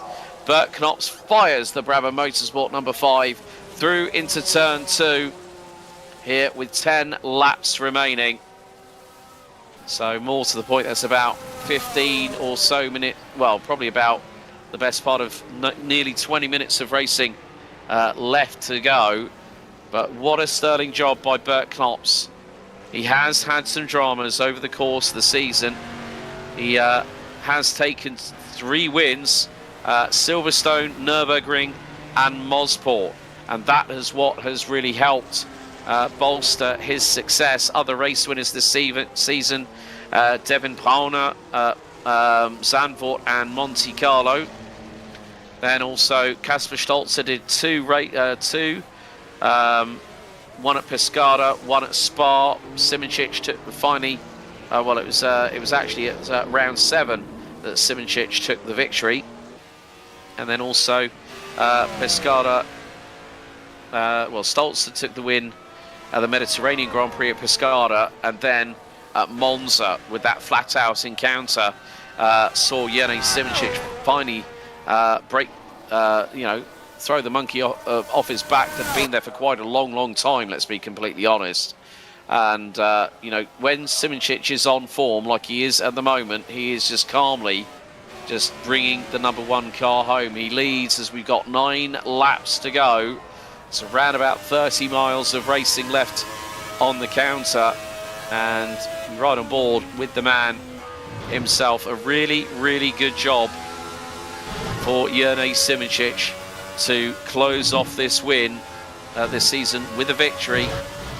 And at Canada wasn't around. We have had a few people. Oh, we've had a yellow out in Sector 2. And that was Martin Bayer. Nicholas Kirsten, that now promotes him to P3. It puts him on 52 points. But with effectively 8 laps remaining, Nicholas Kirsten is not going to close in a minute in that amount of time. Far from it. And he's just going to have to resign himself to the fact that P3 is as much as he can muster. Meantime, Giovanni Centerame is closing in, but look at how sideways he got. Martin Bayer flicks the tail end out to the left-hand side through turn 9, but Centerame gets the run coming through in the final half of the corner, but doesn't make the best of the opportunity. No, it certainly doesn't. We're going to get another HRSC replay here. What is going to happen to this one? And we will get the opportunity to see exactly what happened with Martin Bayer. Of course, he was in the position up ahead of these two. He's the red car that is going to lead these two in, and that's a slide and good avoiding action taken into the gravel, but not too out of control. Martin Bayer, though, is a different story, and that is why he finds himself behind Kirsten and potentially behind Centerame. And as you say that, he does get through to Centerame. So Martin Bayer finds himself down in P5, which is 4 points, and that will put him equal on points with Kasper Stolzer. Stolzer will take 4th in the standings based on countback, having taken 2 wins. And more to the point, well, Martin Bayer has picked up 2 seconds this season. So he's going to lose the back end. That's it. Game over. Martin Bayer loses the back end big time and then lights up the tyres. And that is where we're seeing a lot more mistakes happening. That's coming out of turn 8. So Martin Bayer has lost a big amount of time to both Centerame and Kirsten. He's now 6 seconds behind the number 12 from Écurie Atlantique, but Nicholas Kirsten now is just going to focus on concentrating to get the Amber Collective Autosport car home. And when you think about it, reference the overall side of things, that Brabham and Beagle have wrapped up the teams in the Constructors' Championship. Just one more came down to the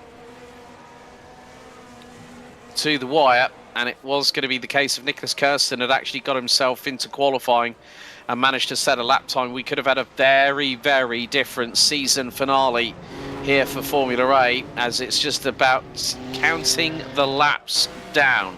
And that is going to be the best frame of mind that Bert Knops is going to have at this point in the Brabham Motorsport number 5. Simoncic brings us across the line. We start lap number 59 out of 65. So, but what a drive from this man. We know that when he's on his A game here, Joe, Jurnej Simoncic cannot be touched. He certainly cannot, and he's upped it from his B game to his A game here today. I think in the last few laps of it, he was coasting through, but now that he knows those tyres are going to be making it to the end, or at least he feels as though they're going to have a good opportunity, he can now really stretch his legs at the top and not allow Bert Knops into this fight. It's at the moment, I mean, they are 5.8 between the two drivers. The biggest gap behind them, the gap behind them is one of the biggest on the circuit, 60.6, and in fact, they are about half a lap ahead of the last car, or the next car up, which is Nicholas Kirsten.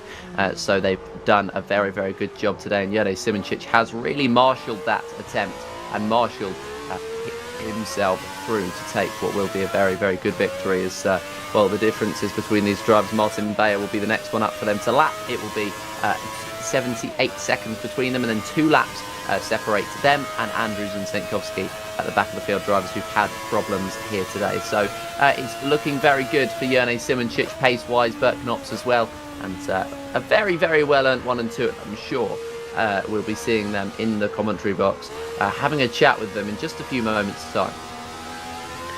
Yes, indeed. So Simoncic floors the throttle and is accelerating lap 60 of 65 to 6 to go, including this one. Jene Simoncic goes through into turn 2. Nice and neatly round the corner he goes, and then is able to make sure that that car stops on a proverbial sixpence, so to speak. But the main thing is that he has kept it on the black stuff, and Bert Knops, there he is, and yeah, he's just enjoying his last few laps before he will bathe in a blaze of glory, not literally or figuratively, so to speak, but he'll be on cloud 9 here at the Riverside International Raceway, as he's just calmly just checking every box as the laps count down, and he's just got to be very, very careful. Of course, they'll I'm sure we'll get a very, very welcome insight from Simoncic et al. About their respective stories regarding tyre degradation here at the circuit.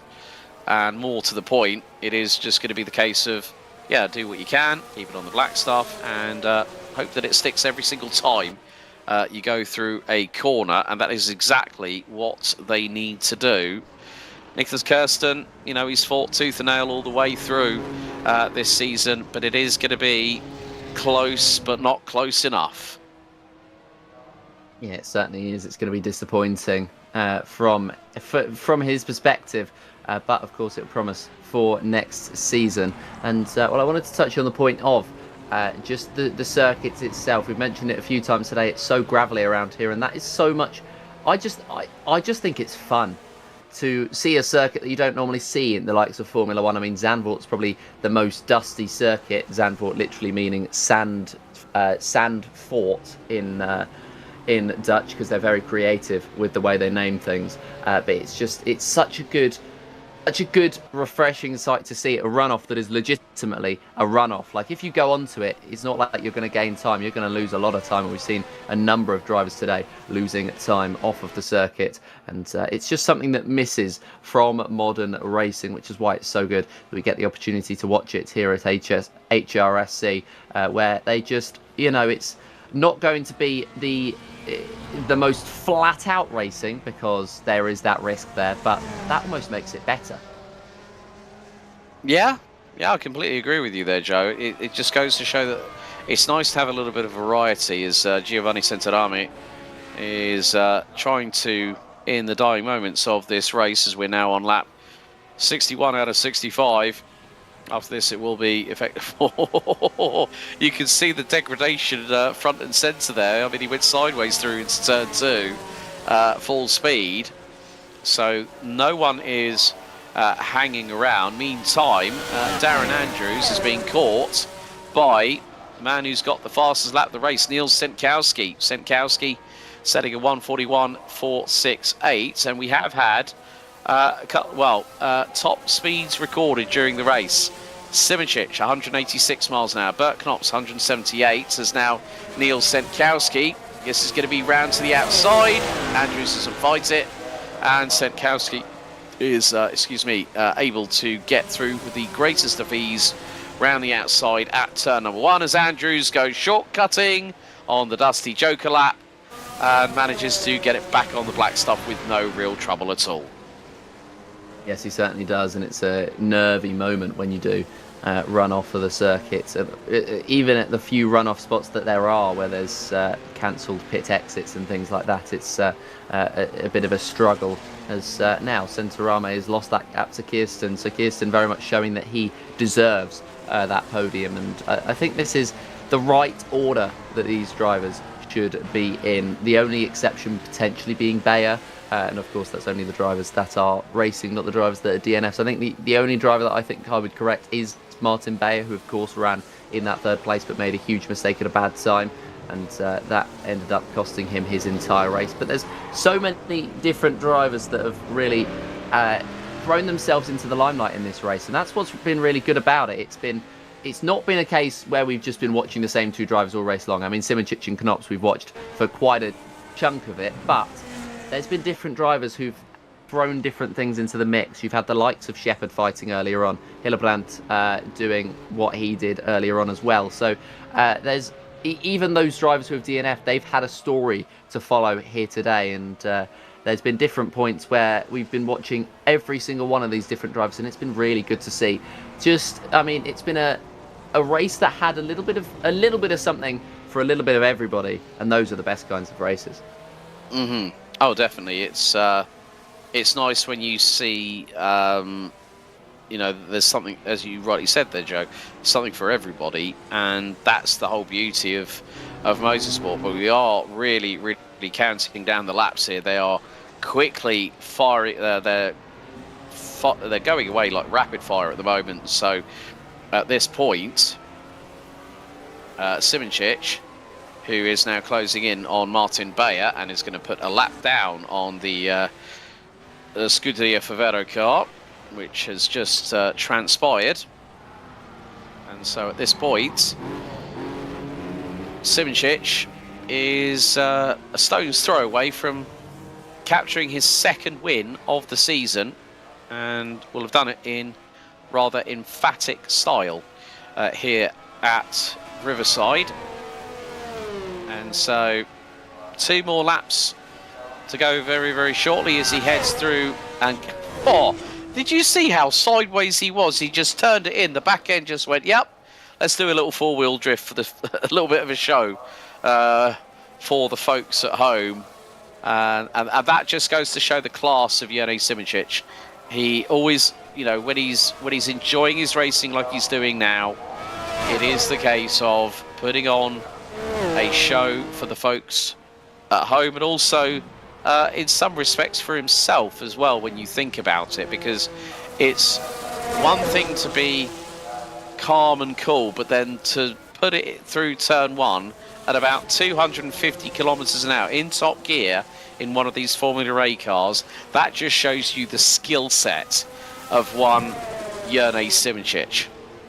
It certainly does. And I mean, Jurnej is just, he's throwing the car into the corners now, and that's what you have to do with these cars, is you do have to quite literally just steer it in and hope the back end follows. But what's been different about Jurnej is the pace at which he's able to do it, because we have seen him throw the car into a number of the corners, as there's going to be a yellow flag out on the circuit in sector number 2, and it looks like that might be Giovanni Centorame, who's had a problem, and maybe he's done exactly what I was talking about, thrown the car in, but maybe thrown the car in just that little bit too fast. And that's exactly what Simoncic has been able to nail today. He's been able to nail the ability to throw the car into a corner, and that's an art, very much so, in racing, where when you can drive a front row car like this to the speeds that Simoncic is doing at the moment, it is just such a good sight to see.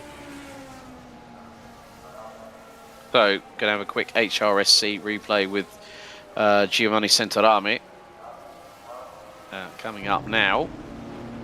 And oh, right, so it's going to be a straight-on moment for him. So, that back end is not going to be so coercive, and he puts him in a 180. So, from that perspective, it just goes to show how quickly things can turn, and we've just seen that personified in that moment there. But, nevertheless, Jurnej Simoncic for the Rafa Racing Club has done exactly what he has needed to do. This is going to be his second win of the season. It's going to come a little bit later than he would have wanted. He would have wanted to be in for that scrap for the Formula A title. But more to the point, he's going to break the timing being very shortly for sector number 2. Well, Nicholas Kirsten has done so. So Kirsten a little bit further behind. But Jurnej Simoncic, he has not, as soon as he got through on Bert Knops and decided to power away into the distance, he could not in any way, shape or form be touched. And now he's going to head through a high velocity into the approach, up the slight incline, into the quick left kink, here in towards turn number 9.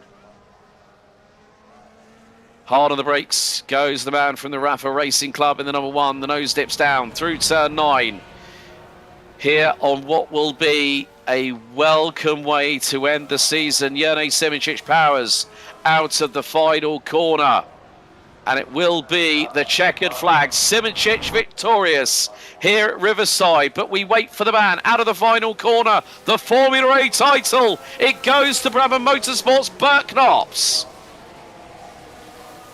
Certainly does. Bert Knops is your champion in the Formula A class, in the overall race, and in the overall championship. Your HRSC champion, Bert Knops. And what a way to seal it over a whole minute, or just under in the end a minute. But it was over a minute for the majority of the race over Nicholas Kirsten, your championship rival. There are ways to win championships, and that is certainly one where you can end up over a minute ahead of your championship rival for the majority of the race, showing that you are the true champion. But Kirsten had his own battles today, had his own problems, and will come home in a very, very respectable 3rd position. And well, it was so close yet so far in terms of his fight for the championship lead. Then it will be Centorame who will come home in 4th place, a guest driver today, a Formula B driver regularly, and he's done well to pick up what will be a 4th place in this class. Then Bayer, Sentkovsky and Andrews round out the field, the 7 drivers that managed to finish this race. And well, it was a very, very good one indeed from the top 2 who stole the show and stole the headlines. Yeah, because they stole it like they meant it. They drove it like they stole it here at Riverside International Raceway. There is your newly crowned HRSC OWRS Formula A champion, Bert Knops, Brabham Motorsport. I'm sure that, David, if you are watching, your boy has done it. So there we go. That concludes the on-track action for this season for the HRSC Open Wheel Race Series at Riverside International Raceway. What a backdrop to end the 10-round Formula A calendar. And so effectively, Bert Jerne Simicic takes the win after 65 laps. He has been confirmed as 3rd in the championship standings. Bert Knops takes the title by 6 points ahead of Nicholas Kirsten, who rounds out your top 3 in the race results. Giovanni Centorame takes P4 ahead of Martin Bayer.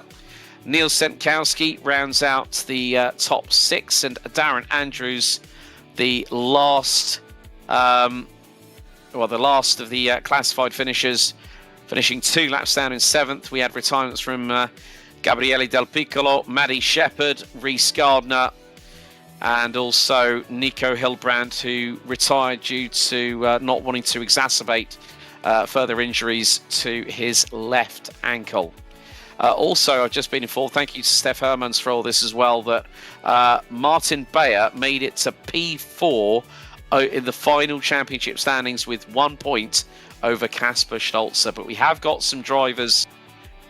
But let's bring in your Formula A champion for this season, Brabham Motorsports' Bert Knops. You take the title here at Riverside. It was all or nothing here in the United States of America. Congratulations. Thank you. You sound rather speechless after I just gave you that wonderful introduction. Well, I mean, I have to say, we saw some great dueling between you and Jerne until you both decided to back out a little bit, and you knew that all you had to do was finish ahead of Niklas and just keep it on the black stuff, and that's exactly what you did. yeah, indeed. I was hoping I would be able to stay ahead of Jerne, but at the start of the race, I already noticed he was on the same pace as me, and he had a lot more fuel to burn. So I knew that it would become more difficult. But yeah, still happy with P2, and obviously really happy with the championship as well. I mean, it's not been easy. We've had multiple different winners, but I mean, we really can't say apart from congratulations for taking the Formula A title. I'm sure that You'll get some congratulatory messages from your team owner, of course, Mr. David Brabham himself, in the not too distant future, probably this evening or something like that. But we know you're at a loss for words, so to speak, my friend. But is there anyone you'd like to thank before we let you go? Thank you to Nicholas and the rest of the organization for hosting this league. It was, the cars were quite a challenge, and it was a good season. Good fighting. Brilliant. Well, Bert Knops from Brabham Motorsport, our new HRSC Open Wheel Race Series Formula A champion. Congratulations. But enjoy the rest of your weekend, and make sure you have a couple of celebratory drinks tonight. I will. Thank you. So, big thank you to Bert Knops as Joe Black now catches up with our runner-up in the championship. Came down to 6 points in the end. Joe, you've got Nicholas Kirsten with you. I certainly do. It did get down right to the wire, and it was a difficult one to swallow, I guess. Then, Nicholas. Yeah, well, I didn't really expect to overhaul Bert in the point standings. He was basically quicker all season long, and going into the last race with a points deficit, yeah, I didn't expect too much anyway. That's fair enough, and of course, not qualifying isn't going to help your case. What happened there? Just crashed the car on my first attempt in qualifying. Yeah, that is very, very unfortunate, and well, it is a shame to see yourself not on top. But I mean, heading into the next season, do you think that you'll be able to take that opportunity and climb over that one more step and pick up those 6 or 7 more points needed to become champion? I will do my best. I don't know yet which cars we will be racing next season, but anyhow, I'm looking forward to it. Yeah, I'm certainly looking forward to it too. Well, thank you very much for joining us today, and well, we will see you next time out, I would imagine. But that was Nicholas Kirsten, who got very close, but yet so far away from that championship. And in that time, Alex has been able to catch up with Jerne Simoncic. Well, Jerne, again, you take another win to, first of all, you had a long wait. You got to Monza, and at the Temple of Speed, you took a victory there. Some great battling between you and Bert. I think round about the halfway point of the race for about 20 or 30 laps. But what a way to bookend your season here in Formula A. You pick up the final win of the season here at Riverside. Well done, buddy. Thank you. Yeah, it took me a while in the season to finally start finding some pace, but maybe it was also the track selection, because the second half of the season had more longer straights, where I could use all the 4,000 horsepower of this heavy car. But I was happy that Riverside worked so well into the Eagle favor, because I thought, despite that long straight on the back of the track, I thought that there is still many corners and many braking zones where I could struggle against the Brabham, but it worked in the end. Yeah, I mean, obviously, it's a great way to see you back at the peak of your powers. I still remember back in the day when I first came across you in good old prototype endurance racing a few years ago, that it's nice that, retro racing has become one of your fortes here on the platform. I mean, it's so cool to have, all belts and no braces, no traction control, no paddle shift, no ABS. It's wonderful to be able to pilot these old school cars, isn't it? Yeah, indeed. I mean, I said on my stream before that I wanted for years to have a proper championship with these old F1 cars made still by ISI, and it never happened. And now finally it happened, even though it's a bit of a shame that the most of the interest for R Factor 2 dropped or decreased, but it was still such a nice championship to have. We had so many top level sim racers that really produced great races, great pace, great battles, so I really enjoyed it. Well, Jerne, congratulations on the win for the final round of the season. Before we let you go, anyone you'd like to thank in particular? Well, must be just my teammates for this year, Ross, who is probably laying in his bed with the virus. He had to skip today on late notice. And Kasper and Oskari for driving the other car where they could. We had all great fun, and was I mean, has to be in the end still thank you to Rafa Racing Club for having me. This is, I think, my second to last race where I race still their livery, because I'm moving on to different team, but meanwhile still finishing the championship with the Rafa colors. So it was great to have them, to not be saying to me that no, just keep this, just focus on the biggest esport, but they were like, yeah, sure, just race, have fun, and we really had some great fun. Brilliant. Well, Jone, congratulations on the win, and congratulations also on securing third in Formula A this season. Hopefully we see you back next year. Thank you, guys. Thank you. Well, that concludes our post-race interviews here on the HRSC Formula A finale. Joe, the battle that we saw between Bert Knops and Jone Simoncic, I definitely want to see reignited for next season. Yeah, certainly so, and I really think Jone Simoncic can bring himself up to be in championship contention. I think we could have a three-way fight up there, and if we do get the likes of the drivers that we had through from Formula B coming through again, so like the likes of Sentaram and Senkowski, then we have a real championship fight on our hands. Well, a big thank you, first of all, from our side to HRSC to allowing us here at Genisus Extreme to broadcast all rounds of Formula A and Formula B. A big thank you to the team behind the scenes, obviously to Joe, to Christian Deploy, who's been our broadcast director. A big thank you to Nico Hildbrand, Steph Hermans, and everybody at HRSC for this opportunity. This has been a Genisus Extreme broadcast production. We will see you next time. So as always, race hard, race fair, and if in doubt, well, you better go flat out. Thanks for watching and enjoy the rest of your weekend. Goodbye.